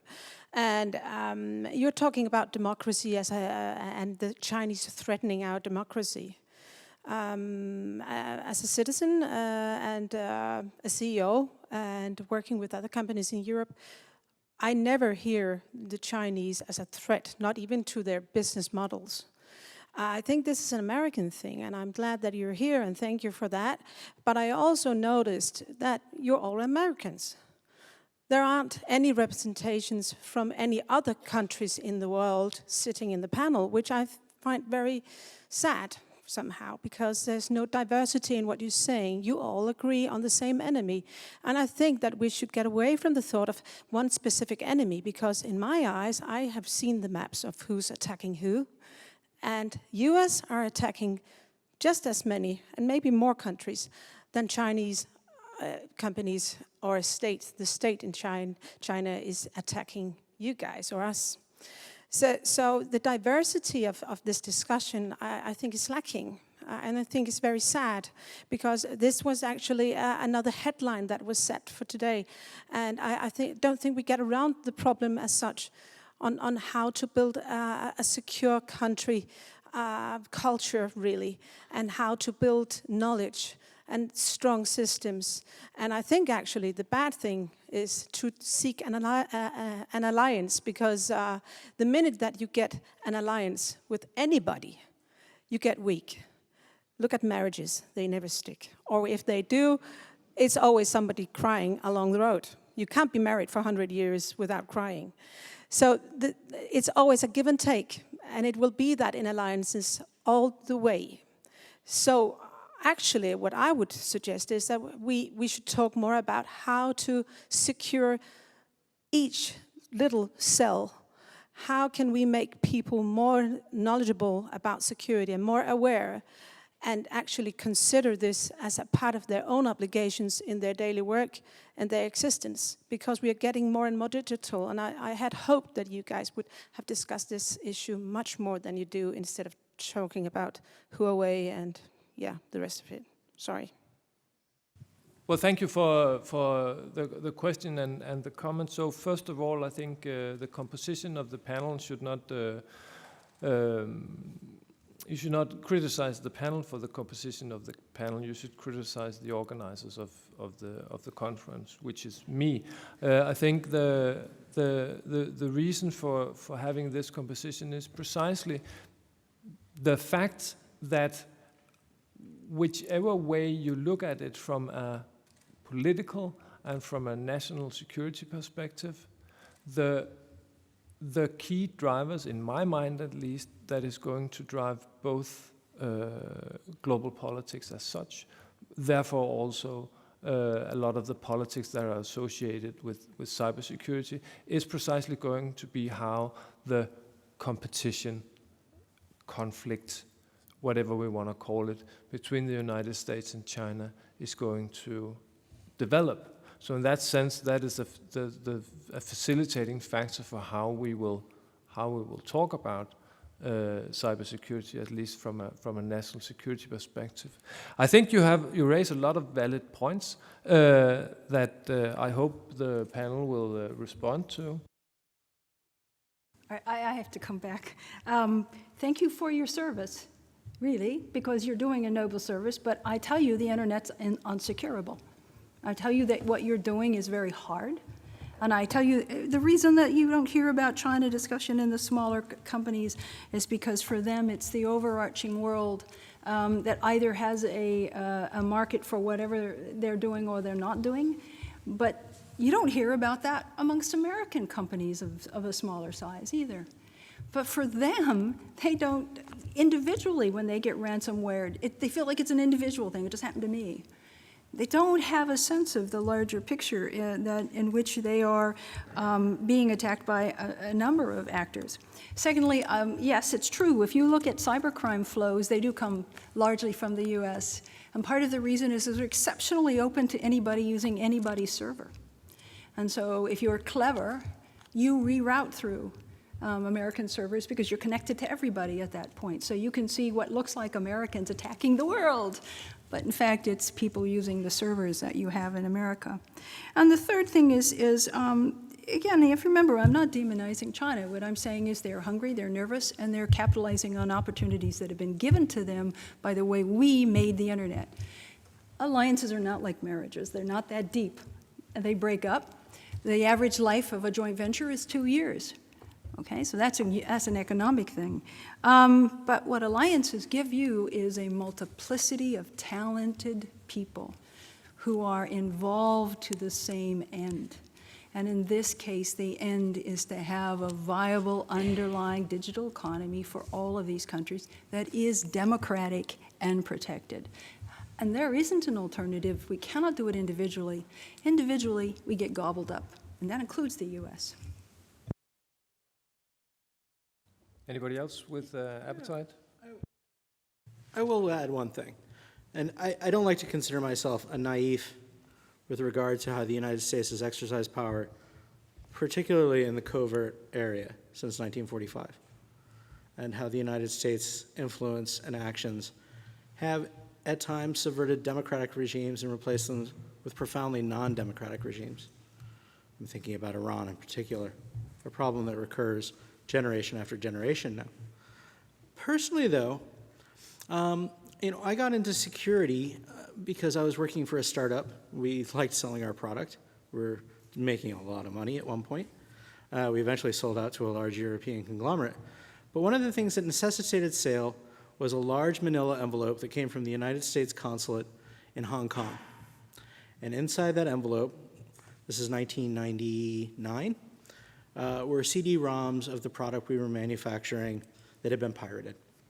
And piracy is an issue we don't even really think about anymore. I mean, the idea of going to a store and buying software, we don't even think about anymore. This has all changed. But it definitely shaped my perception on where the nexus of, I guess, a breakdown of international rule and law and order occurred, just because it happened to me. I mean, this was my end of the year bonus that got eaten. So I completely empathize with you being in a corporation or a company that is working in security.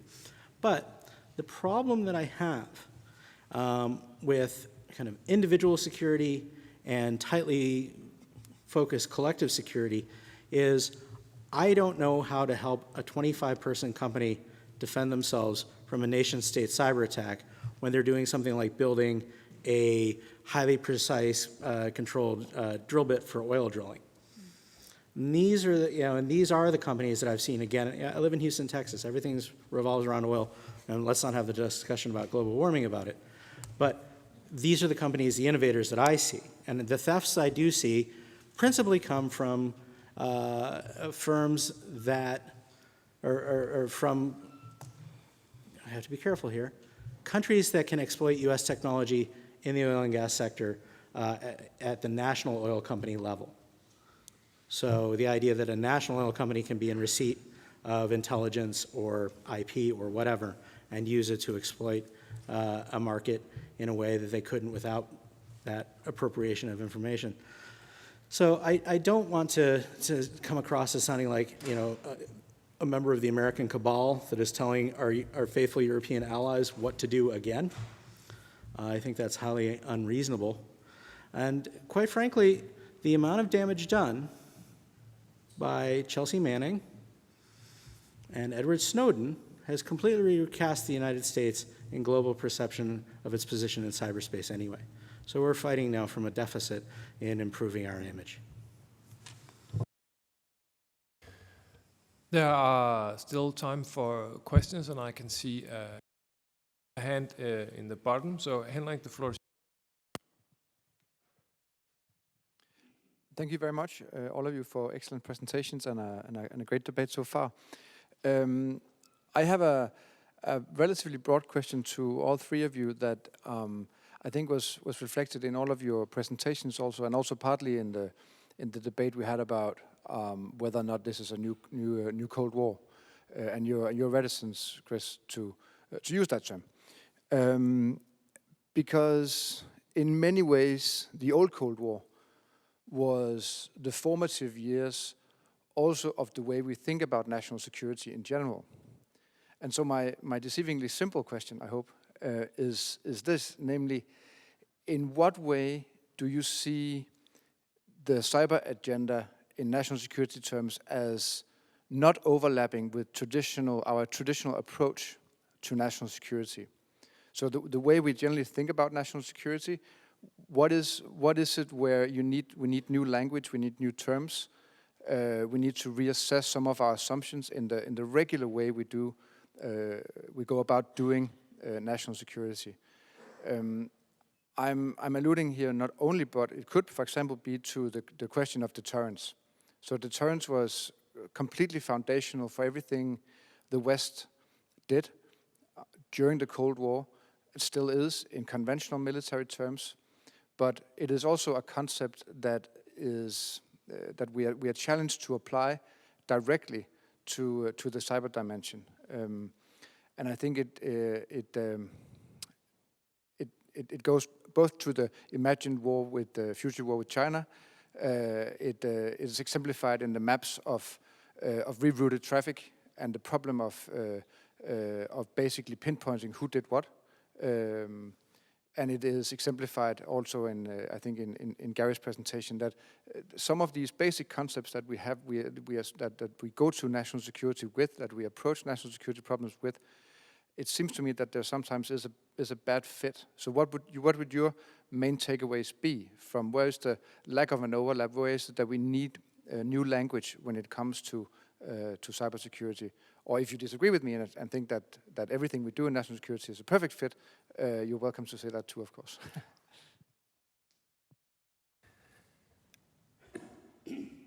All right, so people are looking at me because I'm a senior researcher at the Center for Military Studies. And so therefore I have an idea of how to interpret Henrik's question.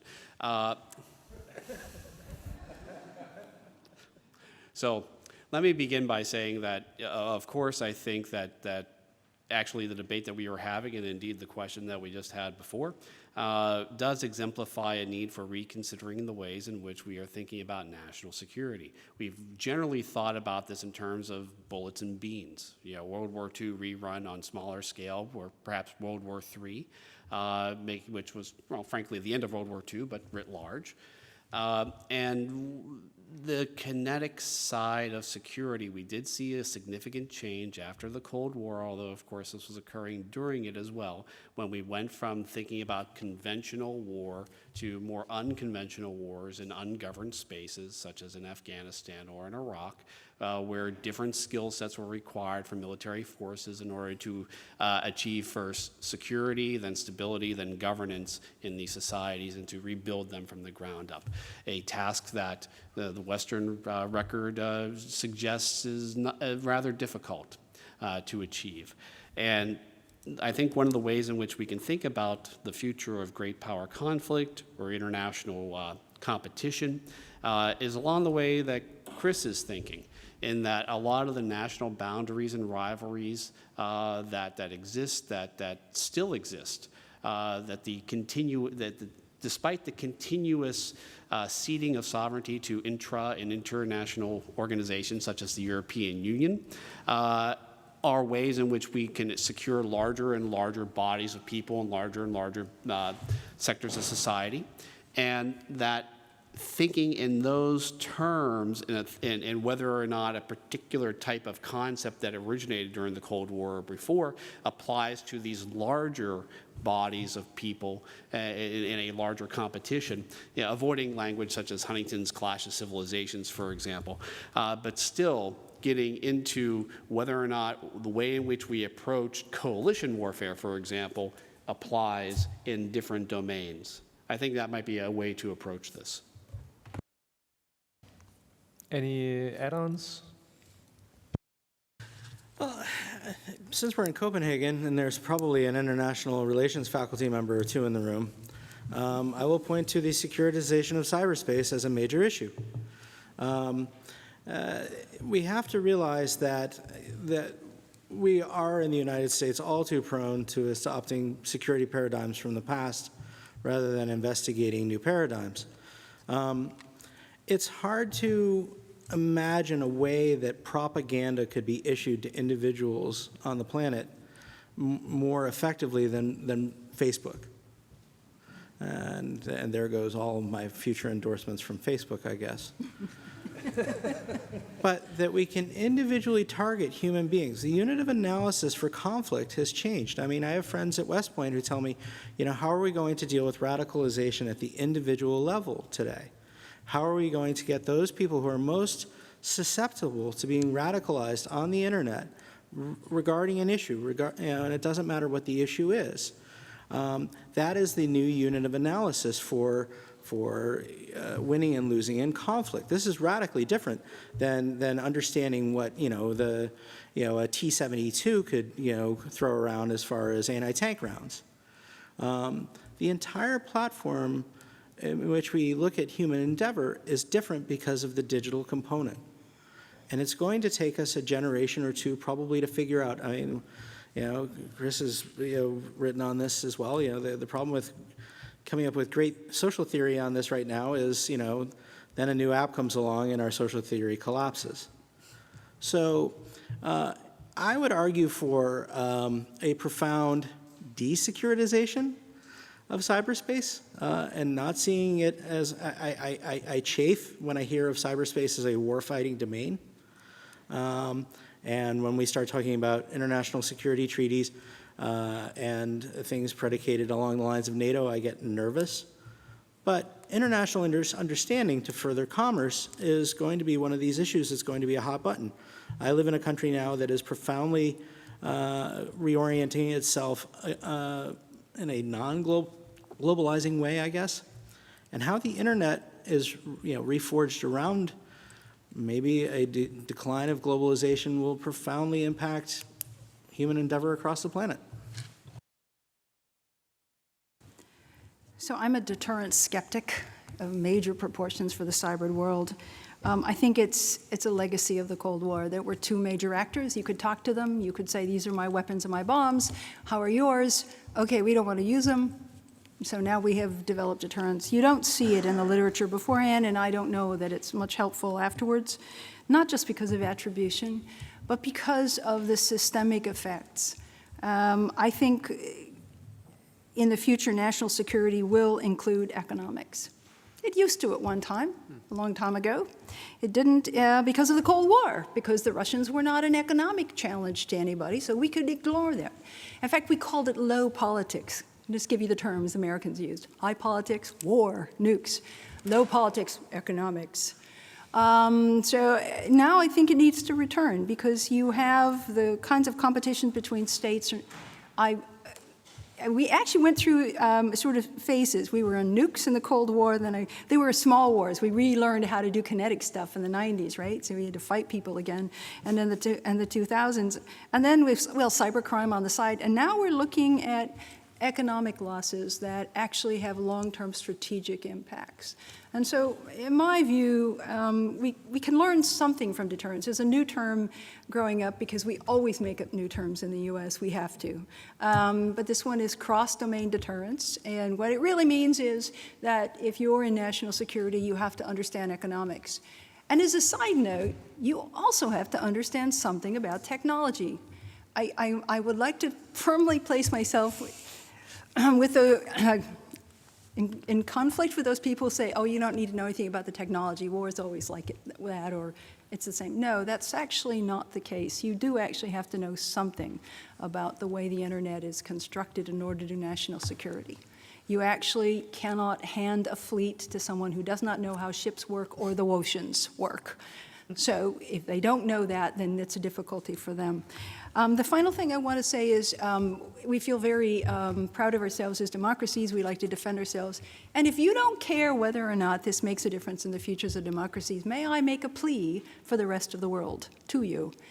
If you do not have a model that is considered viable, successful, and worth emulating in comparison to the Chinese model in 30, 40 years from now, then you have left the rest of the world on their own with no alternative, no one to emulate, and no one to go to.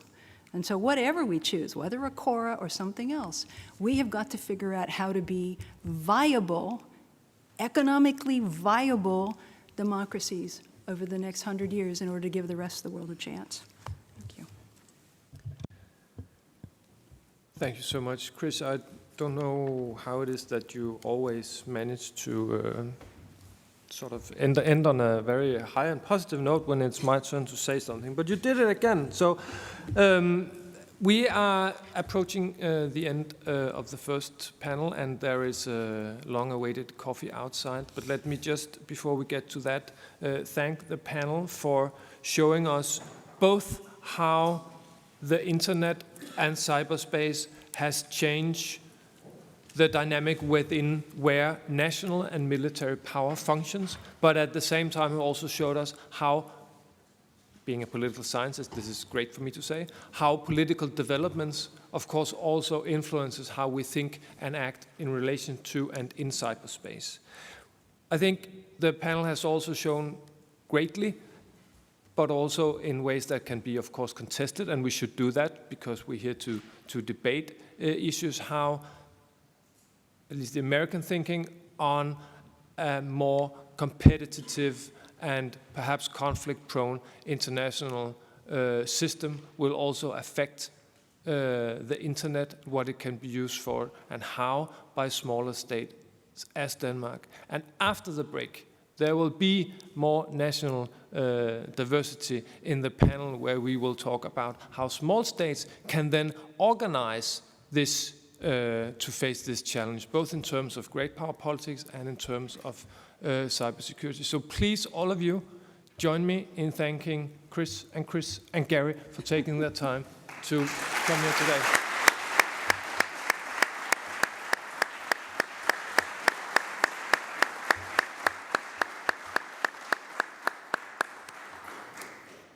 And coffee is served.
Oh, that's much better. Oh, Jesus, I was speaking loud before then. Okay. All right. So what I was trying to say before is that at the Center of Military Studies, we like to state the problem. That's what we do at the university. We like to examine the problem and unfold it in all of its complexity. But I think also at the center, what we are proud to try to do is to ask the so what question. What is it that the responsible decision makers, be it inside the military headquarters, the ministerial departments, or the parliamentarians in Folketinget are supposed to be doing about these kinds of problems? And in particular, the issue of great power competition is one that poses special problems for small nations. Small nations like Denmark, but evidently not reserved to Denmark in itself. So what we would like to do with this panel is to open up a debate that is a little bit more focused, that has to do with the so what, that has to do with what are the organizational, regulatory, doctrinal, what are those kinds of decisions that small states should make in order to analyze and adapt to the current situation. And in order to help us begin that debate and to begin that scoping and begin that sensing of what is possible in the current security environment, what is necessary in the current security environment for small states, we have gathered another great panel, this time not with Americans, but instead with representatives not necessarily of small states, but from more European voices. So to my left and to your right, first we have Bastian Gigerik, who is the Director of Defense Studies at the International Institute for Strategic Studies in London. And Bastian is an old friend of CMS. He is perhaps one of the most prominent defense academics in Europe and has also dabbled in the dark arts of actually running a government, namely by working for the German Ministry of Defense. I look very much forward to hearing your presentation also, Bastian. So welcome to you. Next to Bastian is Lia Tabansky, who heads the important research. He's head of research development at the Blavatnik Interdisciplinary Cyber Research Center at Tel Aviv University. I screwed that up anyway. Sorry, Lia. We're very happy to have you here, and particularly because the story of Israel also is a story of how a small state has adapted to a particularly difficult security environment, not least also in the realm of cyber issues. And then, last but not least, we have Ole Felix Dahl from the Norwegian Ministry of Defense, and he's the Deputy Director General and Head of Preventive Security at the Norwegian MOD. And he will also be able to tell us, in particular from our favorite state with which we compare ourselves perspective, namely Norway, how the Norwegians has approached this particular problem, and that should enable also, I think, us in Denmark to have enjoy the fruits of the hard labor that the Norwegians have done in adapting to the current security environment. So with that, and I apologize for the microphone not being turned on, but that should work now. I will leave the floor to each of you in turn, and so Bastian, the floor is yours first. Thank you very much, Henrik, for that very kind introduction. And I should say, when I worked for government, I certainly wasn't running things. I was mostly trying to run from things because it was certainly a busy time, but very valuable from my personal perspective, at least. I should start by saying that I am German, but I work in the United Kingdom, so you get 2 for 1 on the diversity scale. But I really wanted to thank the organizers, the team at CMS, for putting this together and for including me in this public hearing. I think it's a very interesting format that other countries should maybe take a look at. I think this is a nice way of debating some of these issues, so congratulations for that. The reason I guess I'm here is that my institute, the ISS, is in the middle of a project that looks at assessing national cyber capabilities in a comparative fashion. And in particular for my team, as the Director for Defense and Military Analysis at the ISS, the military subset of those capabilities. And I suppose, that immediately raises the first question of whether there is such a thing as a military subset of national cyber capability. We published something that is called the Military Balance. It is a compendium that brings together information on military capabilities for 171 countries around the world, and hence the title of my talk here that I've been given, the Cyber Military Balance. I will, even though one shouldn't do this, one shouldn't start with an apology, but I will nevertheless apologize that the Cyber Military Balance doesn't exist yet, but it's a project that we're working on. And I wanted to talk a little bit about how we go about that and what might, and pull out some of the things that might be relevant for our discussion for the rest of the afternoon.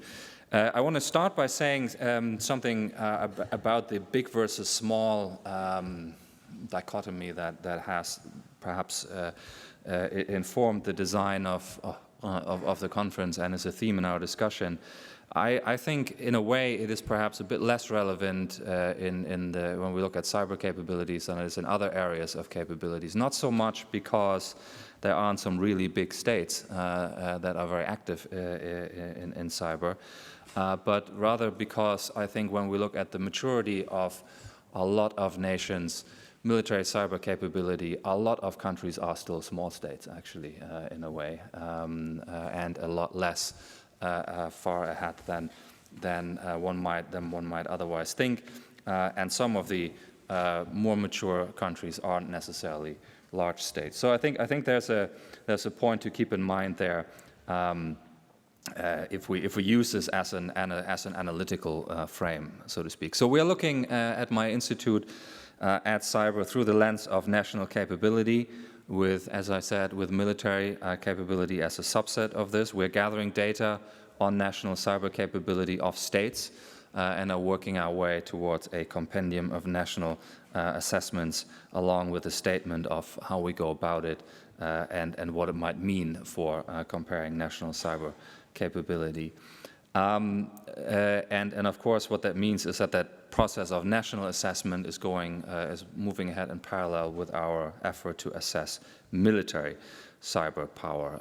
And I think first I should say that far more is actually objectively measurable than you might expect in this area, in particular in relation to the protective domain. So key facts that we would seek to incorporate in any assessment relate to financial and personnel investment as one set of variables, known operational use, known testing and exercise activities. So there are things that one can look at. I think around coercion capabilities, or what sometimes is referred to as offensive cyber capabilities, cyber operations, that will be the most difficult area to measure. And I think, as probably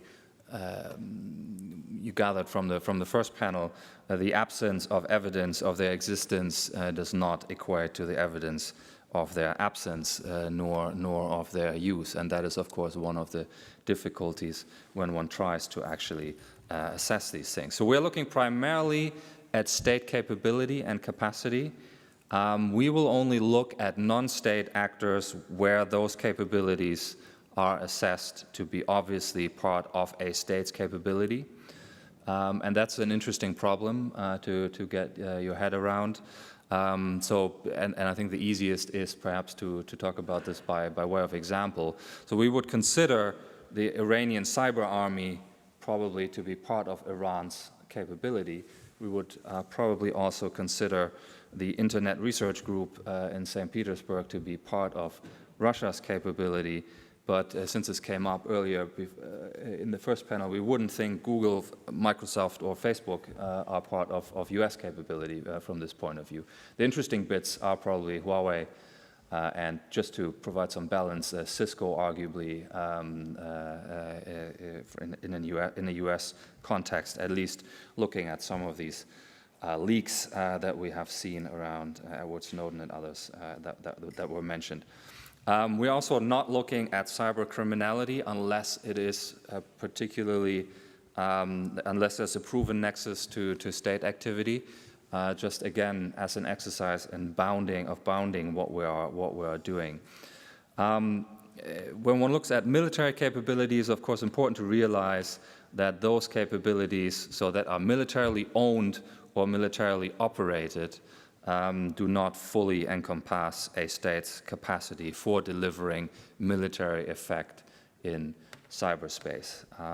Of course, military-owned capabilities can be used for non-military effect, and non-military capabilities can develop a militarily relevant effect in cyberspace. So we need to nest all of this in a wider assessment of national capacity and capability. And one needs to think about, and again, I think this was the theme in the first panel, one needs to think about not just measuring that capacity, but also talk about how states use and plan to use their cyber capabilities. So in other words, examining national doctrine, strategy, political will, but also the legal and ethical frameworks in which that capacity and capability is embedded. So when we talk about cyber-capable states, those capabilities really only endow a state with a range of potential power outcomes, so to speak, be they economic, diplomatic, or military. And how a state uses those cyber capabilities to achieve a power outcome will, of course, vary on political system, on all sorts of resource decisions, but also norms and legal frameworks. So the important point I'm trying to make is that capability is to a degree distinct from the employment of that capability. And so hence a state such as Russia, for example, may appear to be very powerful in the cyber realm compared to the US because of its use of cyber capabilities in a rather widespread way, one might argue, and yet the US would almost certainly be more cyber capable, but choosing to use its capabilities only when deemed necessary and in a proportionate way. Of course, we can argue about the degree to which that is an accurate description, and I'm looking forward to that debate, in fact. So, so to avoid going into the weeds of how we make some of these judgments, let me just perhaps provide a couple of examples about advanced military cyber capability and what that would look like in a country. And as I said, I don't think the size of the country is necessarily really the driver of this, as hopefully will become clear when I mention some of the examples. So, in a very simple model, in an under-complex model of maturity, you would probably just distinguish between advanced capability, developing capability, or emerging capability. In reality, you need actually probably more layers, but let's just stick with those. And let me just talk a little bit about what it would look like for a country to have advanced cyber capability. If we look at the element of national coordination, command and control, we would probably look for a whole-of-government approach to cybersecurity, but also to the employment of cyber power, meaning there would be an empowered and security-aware population to work with a direction given from highest level of government, involving the private sector, integrating the private sector, I should say, into national responses.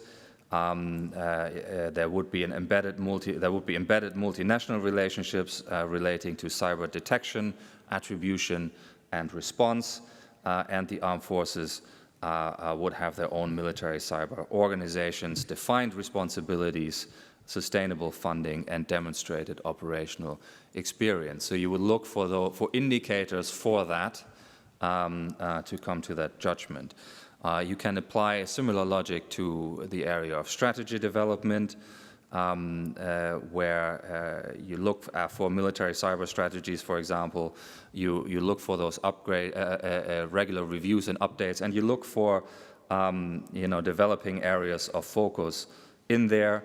Do these strategies, for example, discuss global threat perceptions, potential global level responses, or detailed national aspirations in cyberspace? And the point here is to not end up with just a long list of unconnected case studies, but to do this in a framework that allows you some sort of assessment of, does this exist in parts, or does it not exist at all, in order to come up with a sort of a landscape, so to speak. You would also probably look at the degree of digital dependence or digital enablement, depending on how you want to look at it, of the society and the armed forces. you would look at whether there are sovereign-owned and designed telecoms, whether there's a sovereign-owned telecoms and cyber backbone. You would look at the degree to which the armed forces are dependent on cyber and the electromagnetic spectrum for operations. Are the armed forces proficient in processing, mining, and using data, which then, in military terms, would help with agility, speed, coherence, and precision in their capabilities. Resilience came up a couple of times already. So when we look at resilience, we would probably look at things like, where are those national resilience measures managed, tested, and updated? Is that at a sufficiently senior level of government? Is there a national cybersecurity organization for which engagement with the private sector and the engagement of the private sector in cybersecurity is a routine function? Is there a well-practiced cert function available? Do national cyber exercises take place? Is there a national risk register in place that looks at these measures? And is there a state body that one can identify that is tasked with monitoring and protecting critical national infrastructure? For the armed forces, one would look at, even if they might be highly cyber-enabled, do they still have the ability to operate without cyber-enabled equipment due to resilience measures that might be put in place? And are there, again, partnerships or alliance relationships that would help with coordinated cyber responses and an exchange of skills and best practice? And let me perhaps close with my 12 minutes or so with a few words on capability for cyber coercion, which, as I said, in a way might be the most difficult to assess in an open source environment at the very least. But one can look for a statement of willingness to use cyber tools to protect and prosecute national interests. Has there been credible attribution, for example, of nefarious cyber activity either by state or proxy actors? Do armed forces have a range of kinetic and non-kinetic assets to enable the armed forces to engage adversaries across the electromagnetic spectrum and across their cyber systems? These are things one can look for. And obviously a foreign intelligence service that would allow global reach and some activity at the global scale in restricted adversary networks would certainly also be something to look for. A completely different dimension of the same problem would be to assess legal tools to hold adversary cyber activity to account and to govern and regulate activity in cyberspace, including by a nation's own forces, so that they operate within that legal and or I should say ethical framework that I mentioned before. So I'll close here. I just want to throw out some of the areas that we're looking at. In the Q&A, I'm happy to go into case studies and discuss that in greater detail, but maybe I'll leave it at that for now. Thank you very much.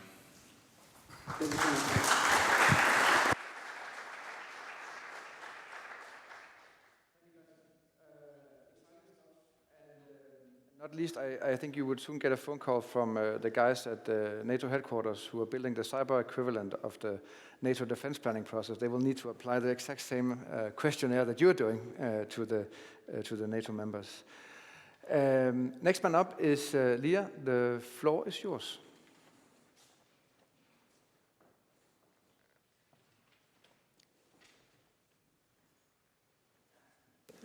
Thank you.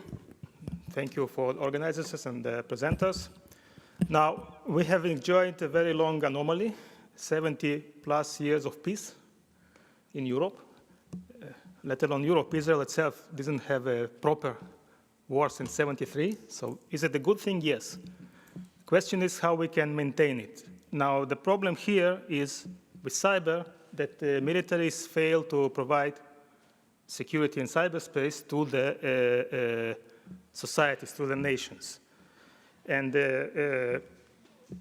we have succeeded in the West for a long time because the militaries have been able to adapt, adjust to a large extent to the threats that we have. It is not the case in cybersecurity, even in the most advanced states, which is the main issue I would like to address. Now, I will talk about this problem, the failure, how it looks like, and what are the probable reasons.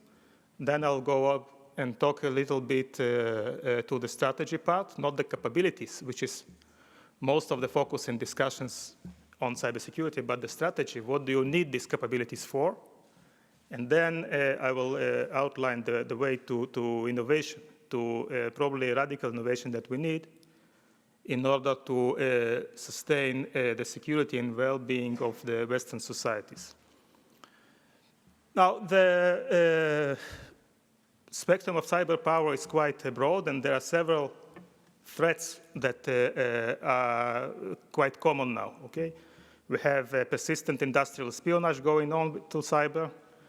We have recurrent nuisance attack, let's say, such as ransomware or extortion and things like this that target, sometimes they don't target anyone, but do it statistically, which decreases the level of security and cohesion in society.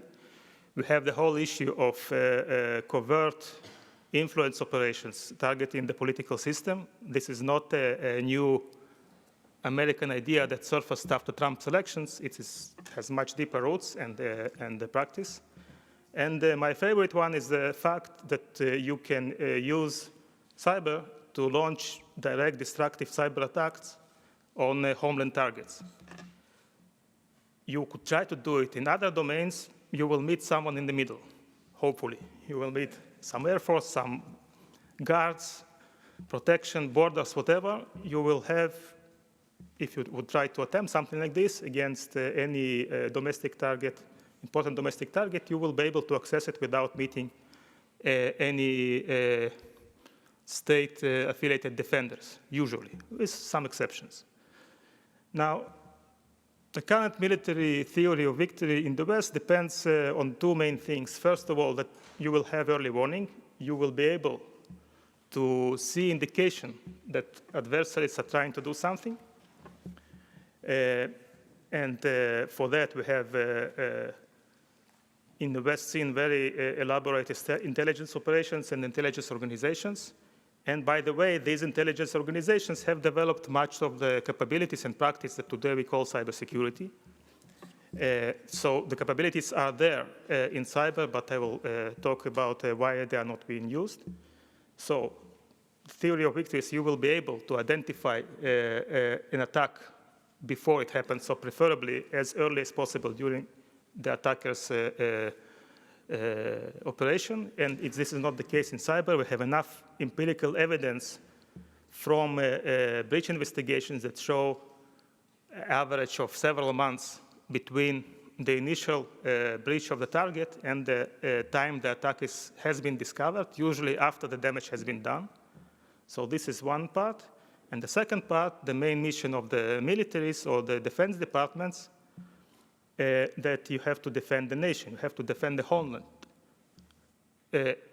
Yes, you need to make sure that your military forces will be able to operate. So this is, let's say, more, this is a lesser degree demand. The main demand is you will be able to prevent the enemy from reaching the homeland and from hurting the citizens. This is why militaries move forward and place soldiers on borders or elsewhere and so on. They don't do it in cyberspace for many good reasons. So this is the situation now. We have a theory of victory of how we will win a war. It has worked not bad in the last decades. It will fail in a cyber domain, because our militaries do not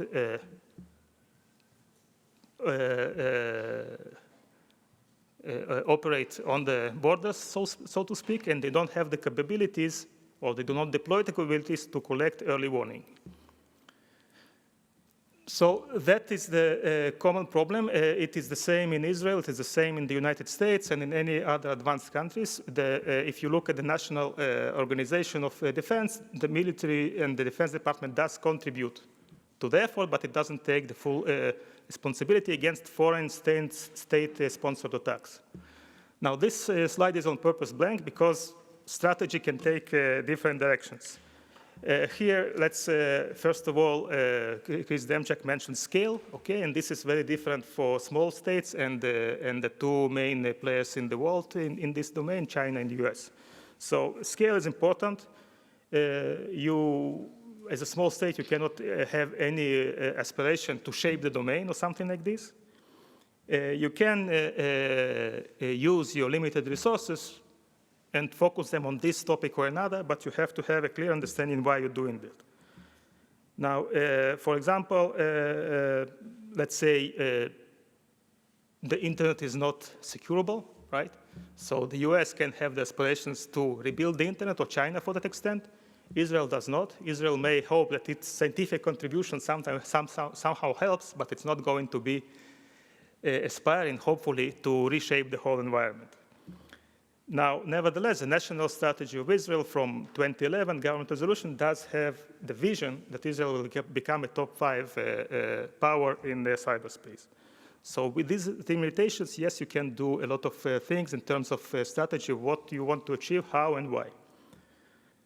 Now, small countries, again, have, exactly because the fact that the scale is smaller, you have to think very hard first, what do you want to achieve with these digital capabilities? Do you want to be able to coerce or to deter adversaries? Do you want to enable reaping benefits from digital transformation in economic and social elements, which is a really big part of Israel's strategy?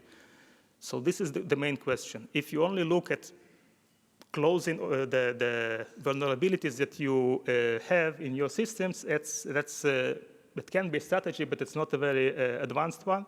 It will not get you any substantial benefits in the foreseeable future.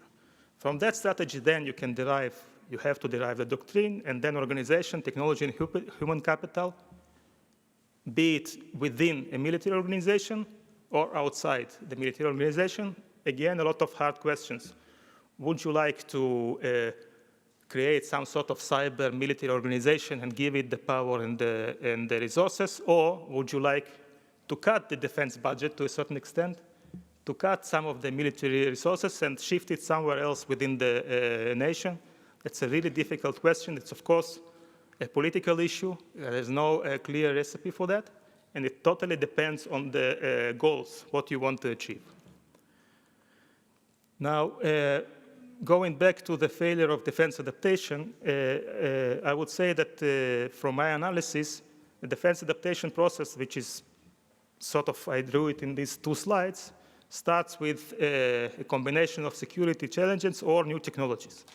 So I would say that we in the West, in most of the Western countries, we are way past this first stage. The capabilities are there, either sovereign development or something that's available in the open domain, off-the-shelf technologies or scientific open source papers. Okay, so there's an abundance of systems, more or less, that you can take and try to exploit them for your own advantage.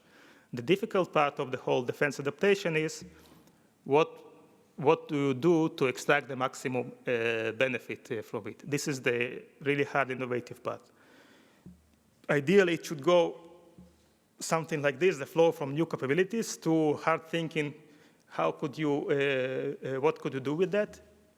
Develop doctrine and vision, and then structure forces, train and operate. And of course, sometimes you, as in reality always happens, you take shortcuts and use these new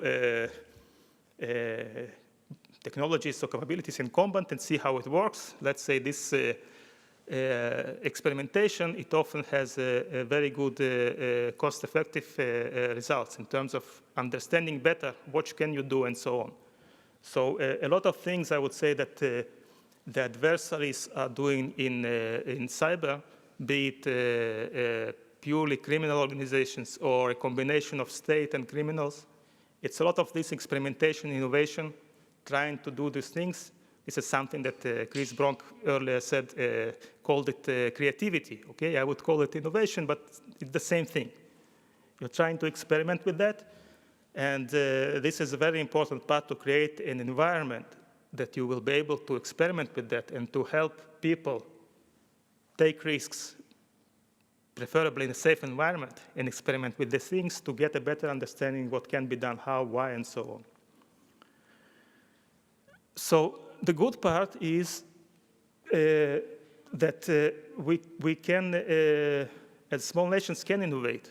Okay, this is the arrows a little bit screwed up there, but it points at Singapore instead of Denmark, but that's because of PowerPoint. That's not me. Okay. You can see that small countries rank highly on innovation according to the measure of R&D expenditure as a percentage of GDP.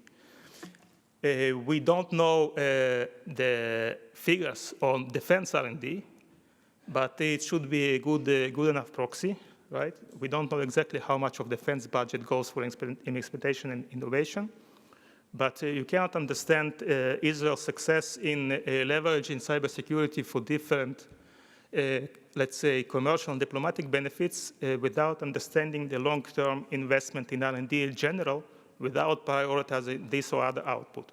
So one clear recommendation is increase the expenditure on innovation, on R&D, not necessarily creation of innovation, but also adoption of innovation. And this is a relatively difficult proposition. If you look at the European declarative policy, it mostly talks about stability. Let's keep things stable, which is a good aspiration because things are pretty good, but there are other places that you need, other people that you need to take into account, including rising powers, which are less interested in stability. So if you're only trying to keep things as they are, you pretty much sure will fail. The risks of innovation are smaller than the risks of trying to keep things as they are and minimize costs at the current moment. So you have to invest more in innovation. Then the second question is, why do you do this innovation in the first place? Simply to keep up with reality, to create new types of markets or new types of employment or new types of instruments of power, be it military or otherwise. These are open questions, and you have to start with these. Fortunately, we have time and we have capabilities, and we have the potential for that. In small countries, and definitely in some of the largest countries. Again, going back to the small countries, Finland and Singapore have some experience in innovating in defense. Israel, of course, tries to do it to some level of success, spending a lot on, by the way, just last month, Israel for the first time published the amount of defense R&D budget, which it's almost additional 1% on top of this 4.4%. So to give some estimation, the defense budget is a good black box which you can use to support innovation to probably in cyber because it's a high priority thing. So that's more or less the hope. So the current situation is pretty bad. The militaries are there. The militaries have capabilities, but they are not used to defend us as citizens where we stay. To change the situation, you have to invest a lot in public debate and strategy. What do you want to achieve? And then this slide gives us some hope. Thank you.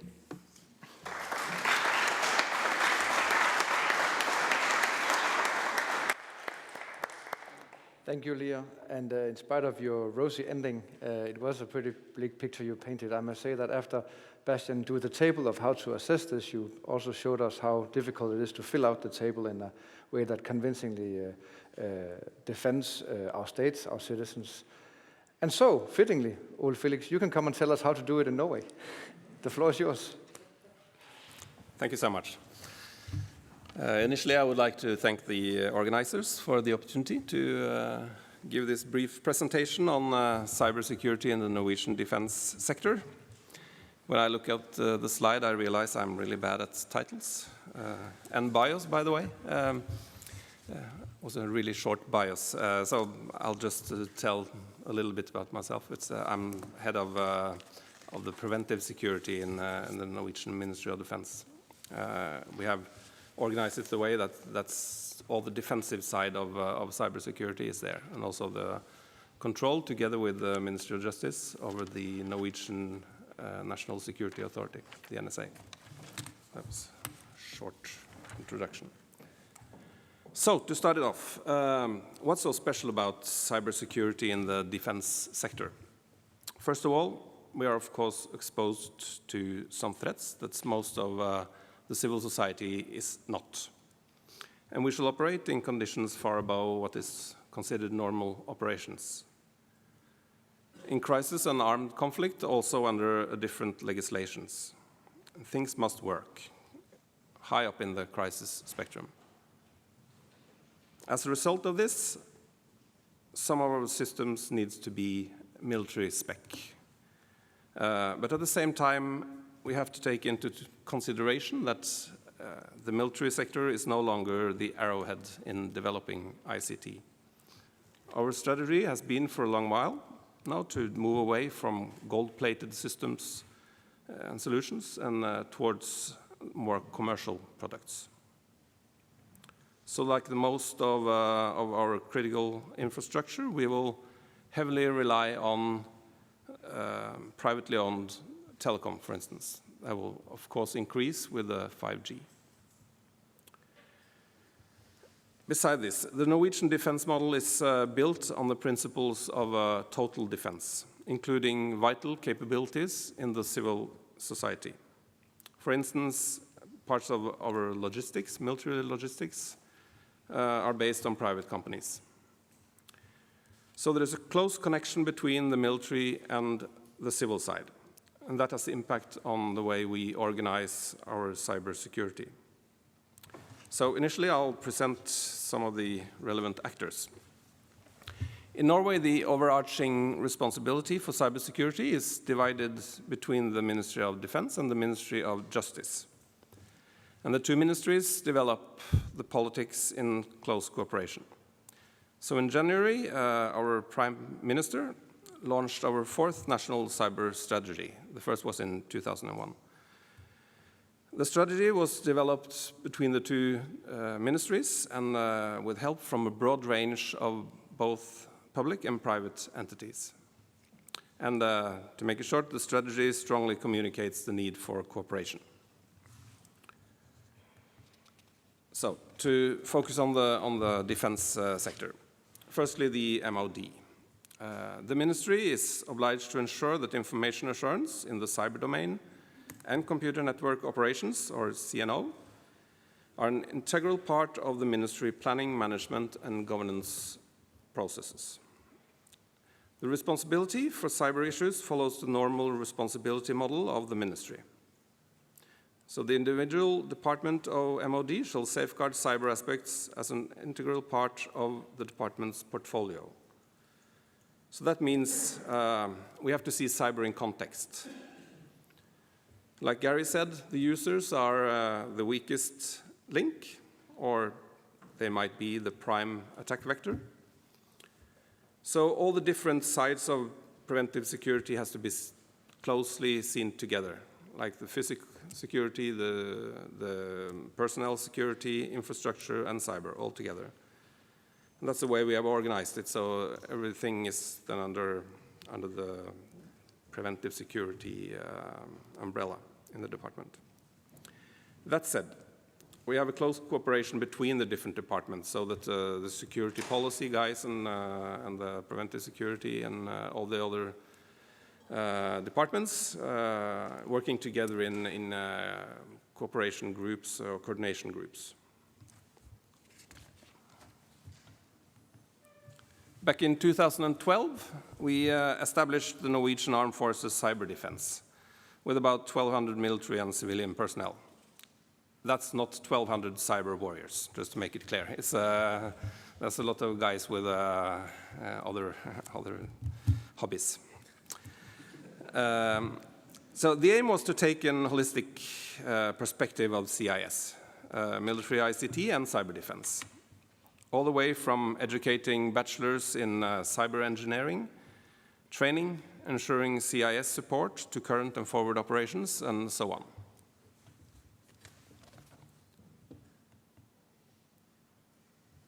Yeah. So the Armed Forces Cyber Defense is responsible for the defensive part of what's going on there. It's marked in dark on this slide. The yellow represents the responsibility of the Norwegian intelligence services, also part of the defense sector, called the NIS. The NIS is responsible for offensive cyber operations, constituting of cyber exploitation and cyber attack. As the cyber commander, the director of the NIS is also responsible for coordination of the military defensive cyber operations. And the reason is this. In the cyber area, there's often a mix of interests. While you, from a purely defensive point of view, are eager to get the aggressor out of your systems and get back to normal states, it might be better from an intel side or the police side to keep the door open in order to map or attribute the opponent. So the coordinating role of the cyber commander is vital. And this is an area which really needs regulation. It's kind of important. So back in 2014, we established the cyber guidelines for the defense sector, regulating the cyber area, authority, roles, and responsibilities. The toughest discussions during this period was actually based around taxonomy. We needed a common dictionary. It was vital that the policymakers and the tactical levels speak the same language. And what makes these discussions so hard is that when you own part of the terminology, you have the power to fill or to define the content of it. So when we were discussing it at the very top level, we all agreed. And then we started deep diving, and we weren't agreed. We didn't agree at all. So we used a long time for that. But we took the control and made the guidelines, and they still work. And just recently now, we have also established a set of national guidelines for attribution, how to handle the question of attribution. So its aim is to establish a method to how we shall do it. Shall we go out or shall we sit still, for instance? Parts of that is classified. But yeah. So, not of what I said, by the way, but part of the guidelines are. Yeah. No. Yeah. So, speaking of control and guidelines, we are in the final stages of a new Intelligence Act. We see the same need as Sweden, amongst others, to monitor the digital traffic crossing over borders. So this is work in progress. It's a lot of discussions around privacy. As of January 1st this year, we have a brand new National Security Act. It's still mainly a law regulating state security, the higher level of it. But it emphasizes in greater extent the fact that the borders between state security and the higher level of civil protection is erased, mainly by the cyber area. National security is a mix of those two. And this new act is really a Pandora's box of goodies. One of the best parts is a legal requirement to see things in context. Everything is interconnected, of course, in the internet, and nobody fully controls their own vulnerabilities.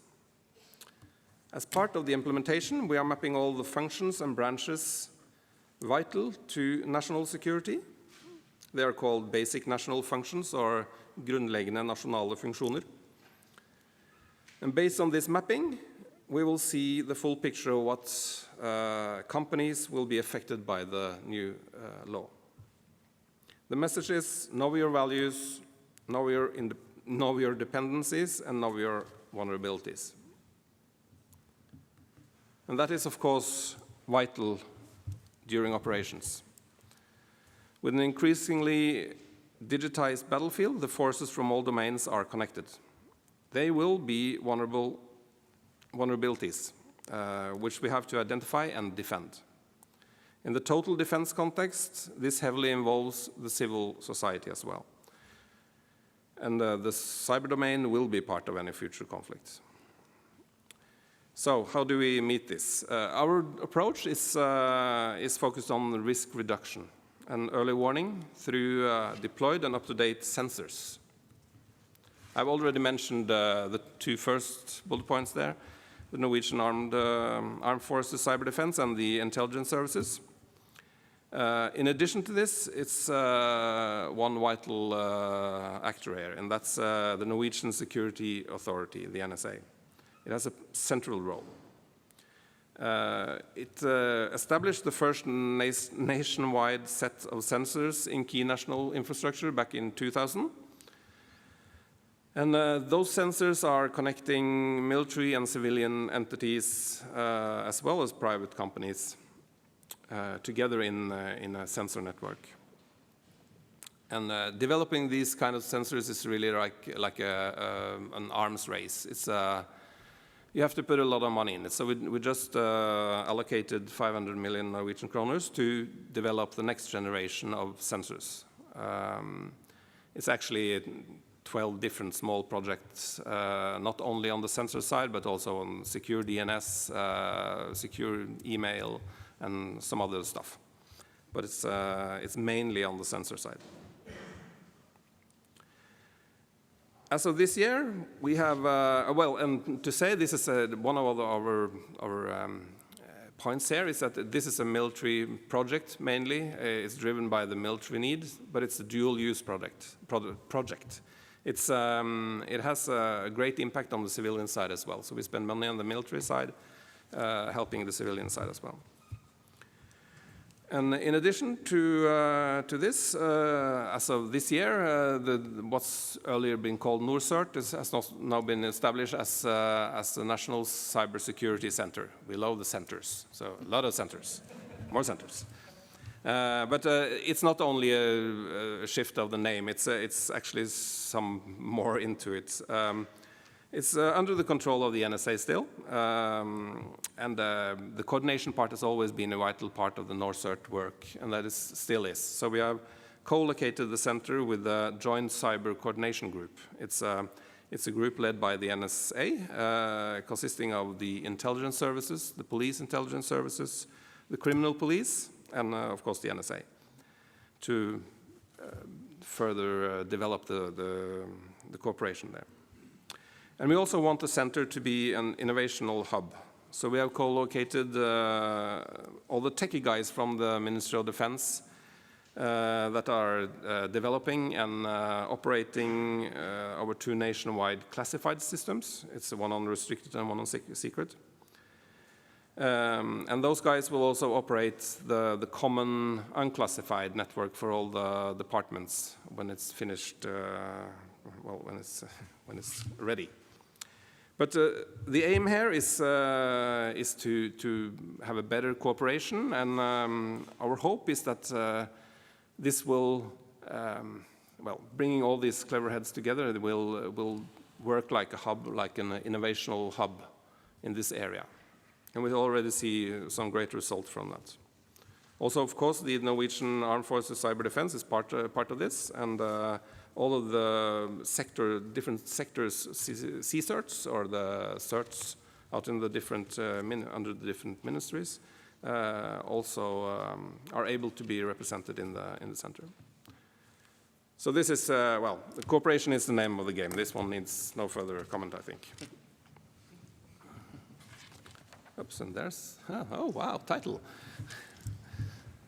Let's see, I'm not, no. Not nearly there. Would have been a fine punchline, yeah. Okay, lesson learned. So when it comes to international cooperation, cyber threats may ignore organizational as well as national borders. And as a small country, we, of course, are highly dependent on international cooperation. Our policy is NATO first, but we also see a massive gain in the, for instance, the Nordic cooperation or initiatives like NORDEFCO and the Nordic Search Cooperation. And for the first time this, this year, we are represented in the United Nations group of governmental experts, the UNGGE on cyber issues. It's a group of 25 different member states, 8 of them from Europe, actually. And they try to figure out how to work these things out in the UN context. And even though we're not a member of the EU, we tend to be best in class when it comes to implementation. So we pretty much implement everything that's coming from Central Europe. And as Denmark, we are also a sponsoring nation of the CCD-COE, the Center of Excellence in Tallinn. And now, just recently, also contributing together with Denmark into the NATO command structure it's 9 countries going together trying to figure out what impact this has on the command structure in NATO. So we are involving ourselves in the international arena. That's quite important for us. We hope we have something to learn, and of course we hope it's the other way around as well. Cross-border collaboration and information exchange contributes to better situational awareness, improved protection and actions. So recognizing that the cyber domain is rather new compared to the other domains, or domains or not, there are many challenges still to be addressed on the international arena. Amongst others is the connectivity and interoperability, as well as taxonomy, terminology, and TTPs, that's tactics, techniques, and procedures. And through further training and exercises, we can identify and address these challenges, as well as build the required relationship and trust. So thank you.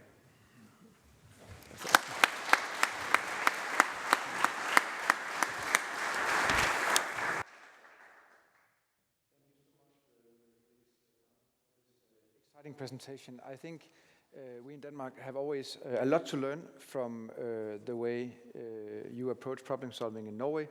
We are very much always in the same situation as you are, and we have very comparable state and state society relation traditions. So there's always a lot to learn from you. So thank you for that.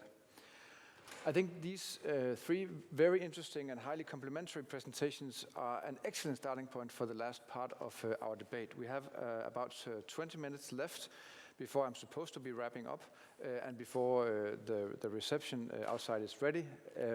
So let's kick that part off. I think in some ways we are in a period that, and I think the debates and the presentations that we've had so far, I think that in some ways we are in a period akin to the period right after World War II, namely 1945 to 1947-48, where a lot of things were sort of in flux and new concepts were being bandied about in order to understand what was going on.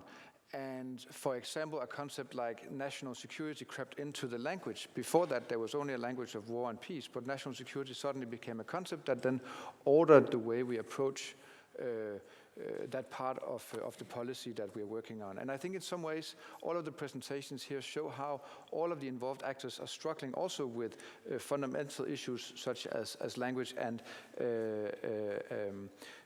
wording, taxonomy, and all of the concepts that the different actors that are involved in these things necessarily must share and converge upon.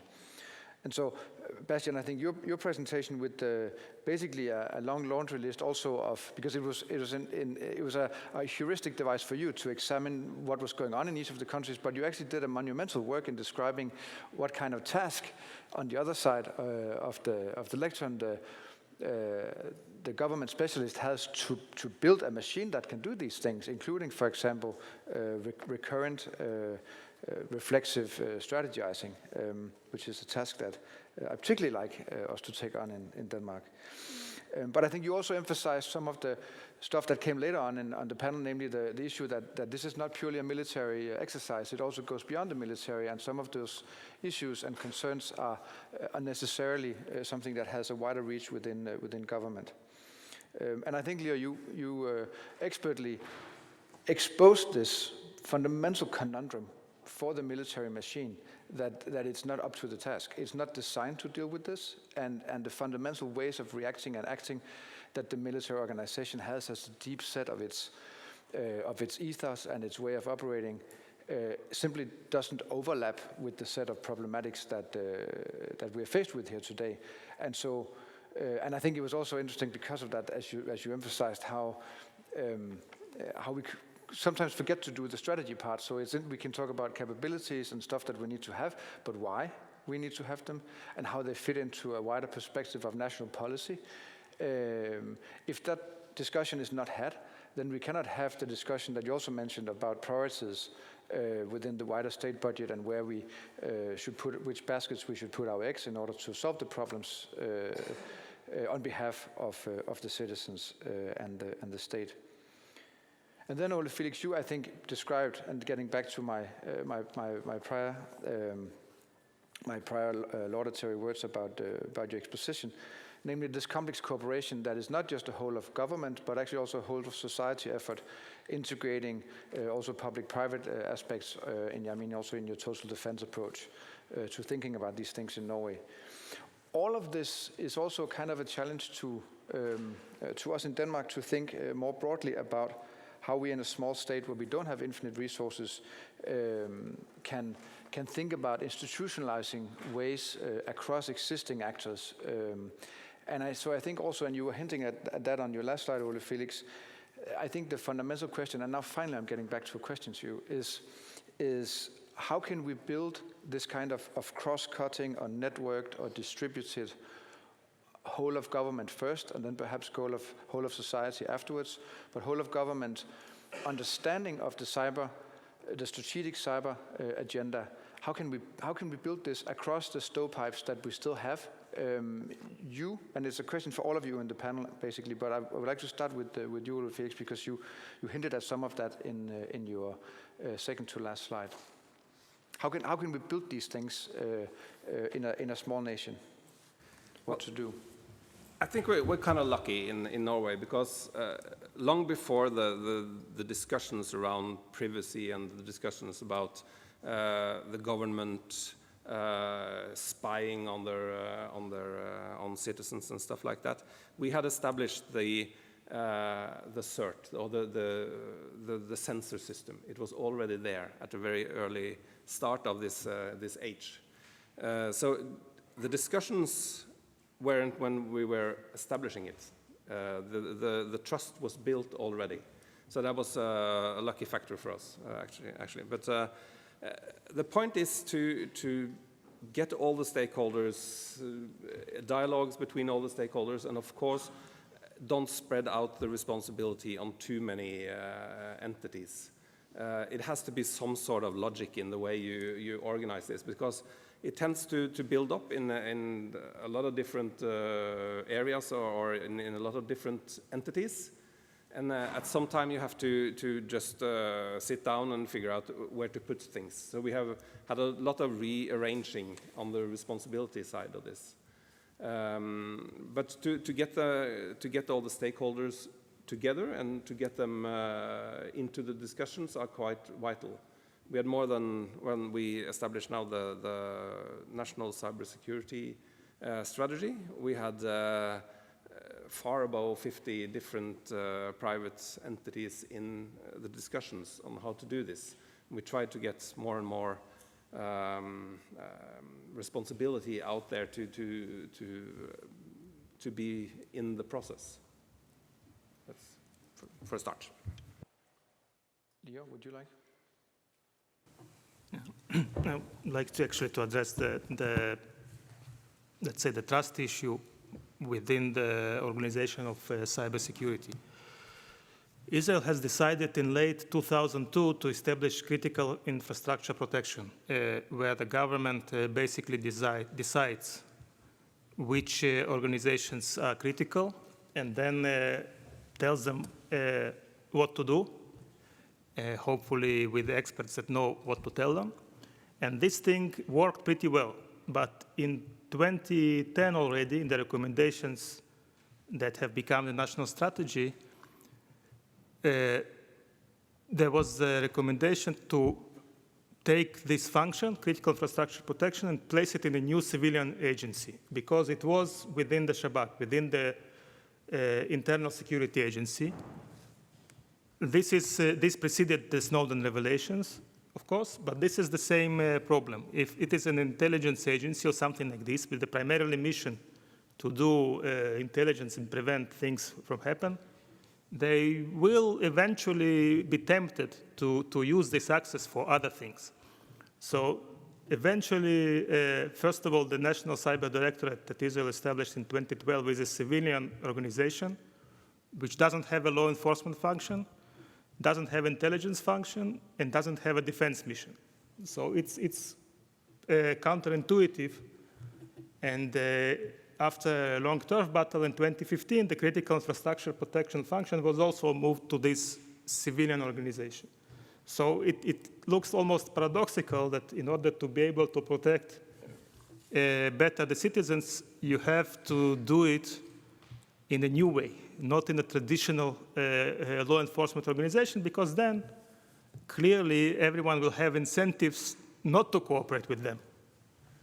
So that's a problem. I don't know if it's the right recipe, but this is certainly counterintuitive, and I hear that it's in here too, the responsibility for intelligence in the civilian sector somehow fell under the defense intelligence organizations, which makes sense because they have the capabilities.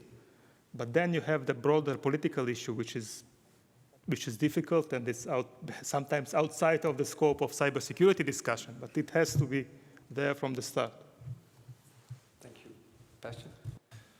Thanks. Let me offer a slightly different take on the question. Henrik, you mentioned getting from whole of government to whole of society, and then arguably for many small and medium-sized countries, and I think Ole Felix mentioned that in his presentation as well. Then there's the international piece on top of that, actually, so it's even more complicated. But I think the point I wanted to make is rather that while there might be many different ways of practically organizing the, how do you get a shared threat assessment, situation awareness? Well, how do you have the dialogue? How do you organize the stakeholders? And how do you assign the responsibilities? I think one of the problems that the smaller countries will have is to achieve scale and speed. So to achieve mass in these areas, and hence keep up. And I think. That is the problem one has to solve, I think. And so, for example, from certainly a country that would think of itself as a middling power with global ambitions, such as the United Kingdom, the first attempt was to use basically market forces to achieve that coordination. Have, for example, the private sector play its role that way. And I think the lessons from that in recent years have been that is not enough, and that ecosystem actually needs more direction and more incentives from the government side to set that up. And that is, you can see that shift in UK in the way the UK has organized, for example, in order to even, which is not a small country, but even for the UK, the problem was mass, speed, scale. To achieve those kinds of things. I think those are the variables and the metrics that will be critical. I would want to ask you one quick follow-up question, but before I do that, I just want to say that the floor is open for questions. just a super short second, because I'm really eager to ask you also about the sort of OECD-like laundry list that follows from your examination. Is there any idea in increasing the sort of the formal institutional learning process that we have among Chris Demchak's democracies on this account? And I mean, because I was thinking about the MAP process in NATO while you were talking, that in a sense what you were making was also a mapping exercise. MAP was the membership accession process in the 1990s. So is there a way that we can drive institutional architecture adaptation forward by increasing our sort of formal exchange of what we learn? Well, I mean, I think there is. I mean, in that sense, probably actually cyber is not different from other areas. There certainly is. You know, there's room for that. I mean, let's take a very practical example that someone, Ola, I think you mentioned it. You know, how do you go about attribution, for example? There are very different models. Some countries believe that it is actually good to have a public naming and shaming and to do that, whereas others take a different approach, and you have then things in between. So if we together looked at, well, does any of this change behavior on part of the threat actor or whoever it is that bothers you? You know, that could be helpful as you and others go about making policy and redesigning policy. I think that hasn't. Well, I'm sure some of this is taking place, but I think your question hints at the fact that there might be room for more. But I think around those practical problems, I think there is a big job there to be done as we move, you know, beyond just establishing the rules of the road, so to speak, which is in itself was and is an important task. But I think that's where I would focus on if there was more of this exchange. We have one question down here, and remember, as the rules are as in the first session, state your name and affiliation, please. My name's John Foley. I'm the CEO of a cybersecurity company. I have a question for you, Mr. Tabansky, because I think Israel has got it right. We have had peace in Europe for 70 years or more now, and Israel more or less has been in war all this time, and even daily. I had the chance to talk to your director of your cybersecurity director, Yigal Una, a few months ago, and he told me why you changed your strategy of letting the military take all the necessary arrangements, and also he said we are in direct control or direct reference to your Prime Minister's office, and instead of just letting your military or your Mossad or other intelligence people to be the driving force of it, they of course are necessary, but could you maybe elaborate a little bit more on why do you find it more relevant to put it into the civilian sphere so that we maybe be seeing the all of government and all of society perspective and not the military? Because I think that the offensive use of cyber attacks is a dual-edged sword, and maybe be the start of having something that weapons of mass disruption. Thank you.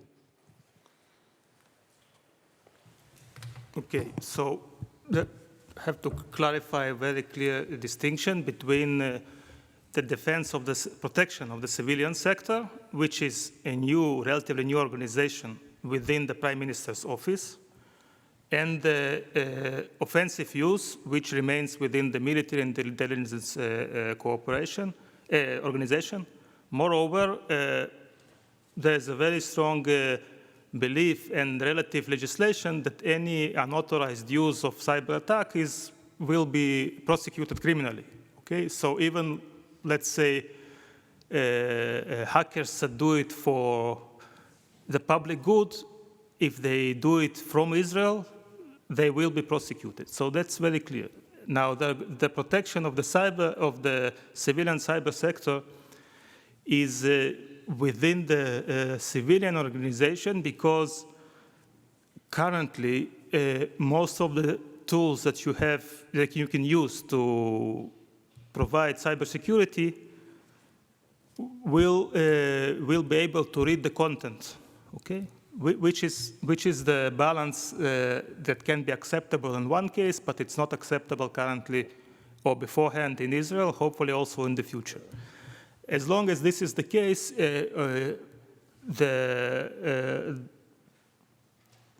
the principles or the basic freedoms prevent it from being something that intelligence agency will do. And then the military doesn't want to do it also because they say, well, we know how to do things, but you don't allow us, so thank you very much, we're not in this business.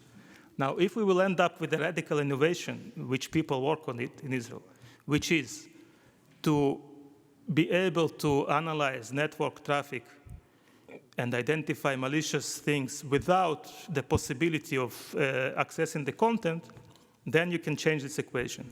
Until that day, this is the situation. It has to be a civilian, non-defense, non-intelligence organization in our principle. Why was it put in the Prime Minister office? Because it's a small and new organization with very few resources, which will inevitably have conflicts with other stakeholders. And in Israel's system, the Prime Minister is the one who decides. So it's a strategic placement to put it close to the Prime Minister's ear. So that's basically the background for that. Ole Felix, how do you in Norway organize and bridge the military to non-military and the Ministry of Defense to non-Ministry of Defense link or nexus? How is that handled in practice? Is it a problem or is it just like any other cross-cutting policy issue? Well, just to make it clear, from February this year, the ministerial control of the NSA, which is having the National Cybersecurity Center, was moved from the Ministry of Defense, or the Minister of Defense, to the Minister of Justice. So the NSA is still delivering the same what's it called? Work, or to the Ministry of Defense as they did before February, and the same to the Ministry of Justice. But the ministerial control is changed to the civilian side. The NSA has never been part of the military, but it is a secret service. So of course, your concerns, we have been through the same work, and we had a big deal about this around 2011. Where we also had an entity in the military side that was well, they were accused of doing things they shouldn't do. So we had a big mashup at that time. But the way it is organized, it's two departments, two ministries responsible for controlling the NSA. So we have a whole of government approach in the way that what is done is dual use. What is done on the military side will have positive effects on the civilian side, and vice versa. So we try to control it that way. And as a secret service, of course, it has a connection to intel information, and that is a positive effect. That's very positive when it comes to early warning and to actually knowing your opponent. We are a little afraid that would stop working if they are too far away, because we have strict legislation when it comes to sharing information and when the possibility to share that kind of information. But under the new Security Act, the National Security Authority are obliged to share threat information relevant to the participants. If that's Thank you. the question. Bastian, is that also something that you look at? I mean, the different kind of regulatory frameworks under which some of these things fall, and sometimes double up? Yeah, very much so. Just to stress again, there are numerous models out there. So, for example, the UK has chosen in 2014, I believe it was, to organize what it calls its National Offensive Cyber Program as a shared a joint venture between GCHQ, its Signals Intelligence Agency, and its Ministry of Defense, for example. France, on the other hand, makes a clear distinction between offensive and defensive cyber operations, in part because the assumption is of the policymakers that if the defensive bit can be handled by an agency that is distinct from the intelligence operations, it would increase the acceptability of what it does in society. I mean, so there are really interesting ways of thinking about how to organize, the regulatory implications of that, and of course, France just now, for example, has released a doctrine for offensive cyber operations. So this is all very much in flux, but I think you can see even in Europe different ways of governing this emerging field. Thank you very much, Chris Brunk. Yeah, hi. This is hopefully a quick question for Bastian. Question I have is, in assessing cyber capability, are you looking at all at non-military measures? So have you looked at number of computer science graduates? Are you looking at investment capital going to security companies in different countries? Are you looking at which countries have antivirus companies and which ones don't? And is there kind of it's like an ancillary capability, kind of like ships taken up from trade in the UK? You know, so you have a certain capability in your Navy, but you then have this broader, say, sea lift capability that comes from all this other stuff. Is there a way to incorporate that into your model? Yeah, I mean, I think there is, and it goes back to that point that I was making about nesting that military assessment in a broader assessment of national, I don't want to say cyber power, but levers of national cyber capability. And I think, in a way, it is an artificial analytical assumption that you can totally separate those.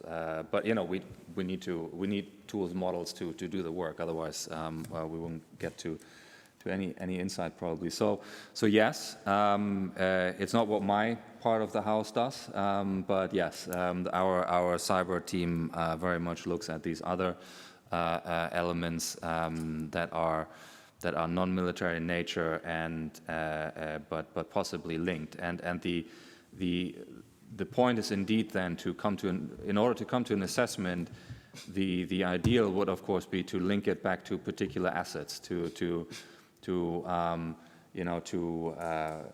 tie certain elements of, I don't know, information superiority to particular space-based ISR capability, for example, so that you can see a link between the model and what you can observe, and then the assessment, and that goes both for the military and the non-military side. Yeah. We have one more question over here. Thank you. My name is Morten Hedman Vestergaard. I'm from the Danish Atlantic Council. And a lot of use of military capabilities in peacetime is for political signals, either show of force or deployment patterns or exercises, what have you. And can you use cyber operations in a similar way? Because mainly cyber operations are covert operations. Why is that so? Will it continue to be mainly covert? Or could we see a kind of a nation-on-nation cyber slugfest? I mean, with press conferences and George Bush saying, you have 40 hours or I will cyber strategic bomb your capital. Thank you. Cyber attacks as signal. Anybody wants to buy? Lever? Yeah. Well, I think that after acquiring some operational experience, there's a much more mature discussion now. I mean, yes, you can get into many targets. It's not easy to achieve effects once you're in, so it's a different story. And the whole notion of attribution or the whole use of the covert properties of this domain, you will lose it if you try to signal or if you try to, let's leave it at that. So there are other methods another way, other tools with other ways to signal, which doesn't have to be, let's say, operations. For example, if you look at some, I don't know, some media in Egypt or in Iran, they will say, oh, we captured a dolphin and this is a Mossad spy with a camera, with bionic camera in the dolphin size or something like this. This is sort of a result of an image that you somehow maybe unconsciously project. So this is something where civilian capabilities or some sort of things like image or marketing can achieve the effect that with the military demonstrations you wouldn't be able to achieve.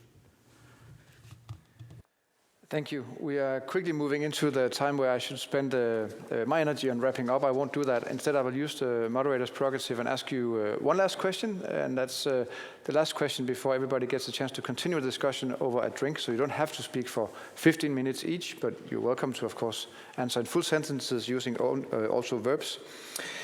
And I want to get back to the final part of my opening remarks, namely my little prayer that we will also talk about democracies and the issue of democratic oversight.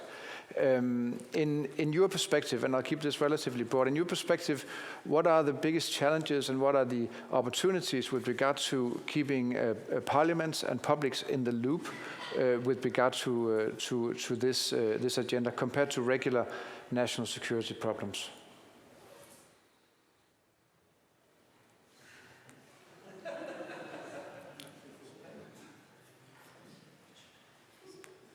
Should I start then? Yeah. Yeah. Okay. Let's get those drinks, I suppose. But how to begin to start that question? I mean, to start to answer that question.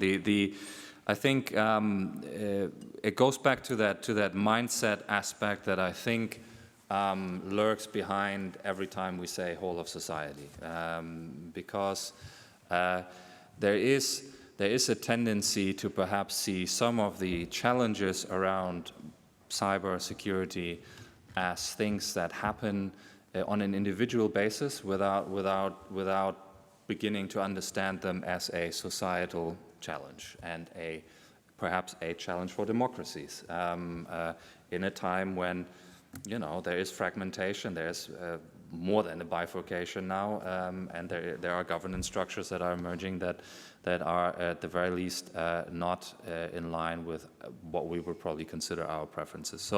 So I think recognizing that as a challenge is perhaps the starting point.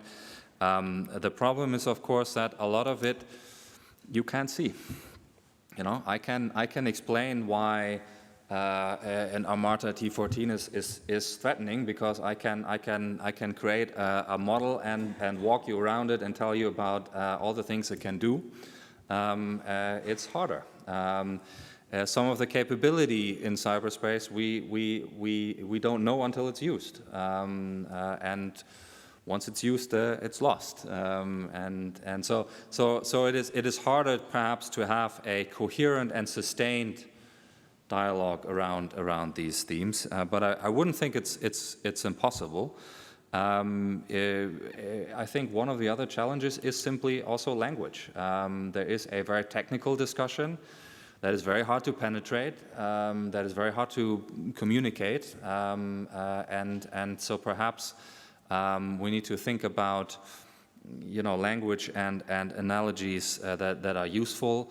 I would personally, it might be counterintuitive from where I'm sitting, but I would argue to not overly militarize the conversation about these issues. There's a military subset of problems there, but it is not primarily a military thing. So I think that's a point where I would start. Sorry, that's not really an answer to your question, but I think the mindset point is important, and the problem of having an understandable discourse that can actually travel. I think that's right now probably still a boundary. Yeah. Well, we have to constantly balance.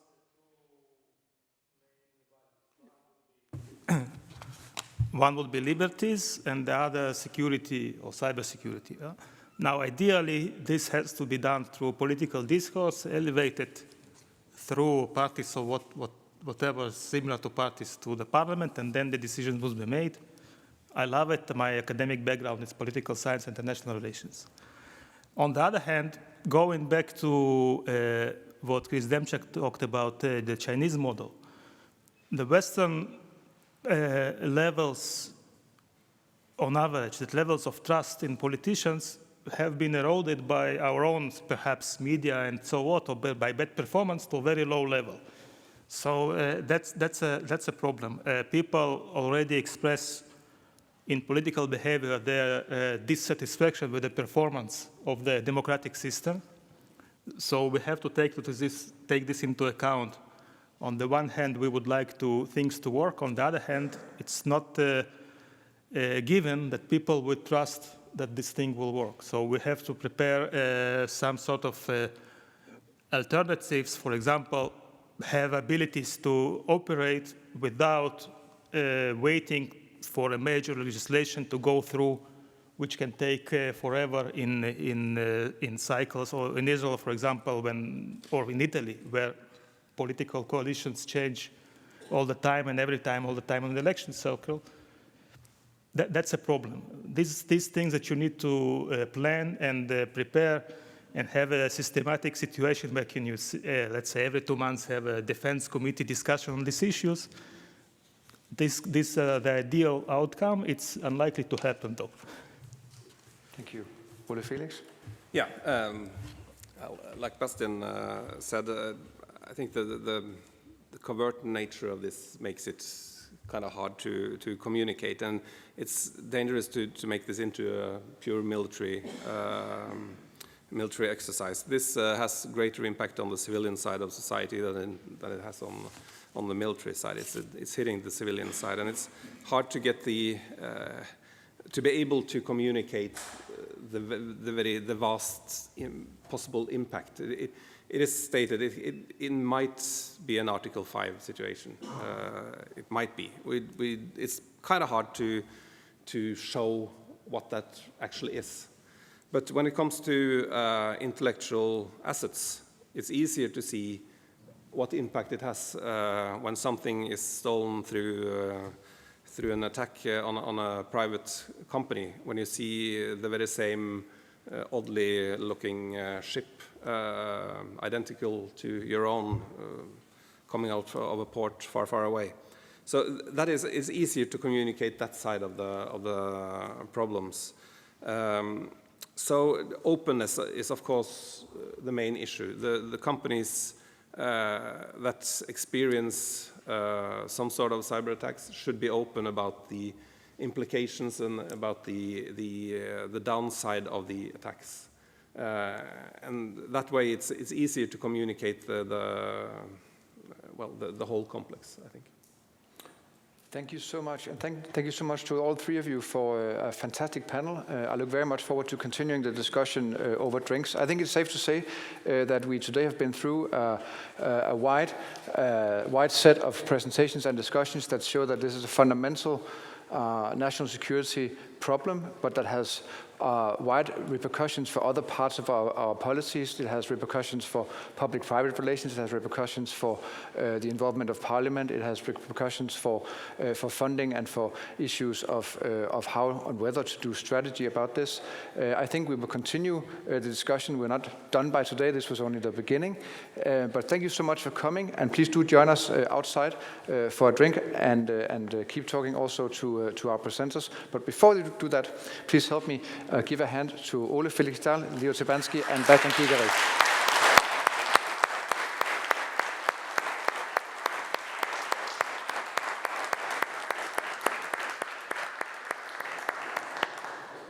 Thank you so much for coming.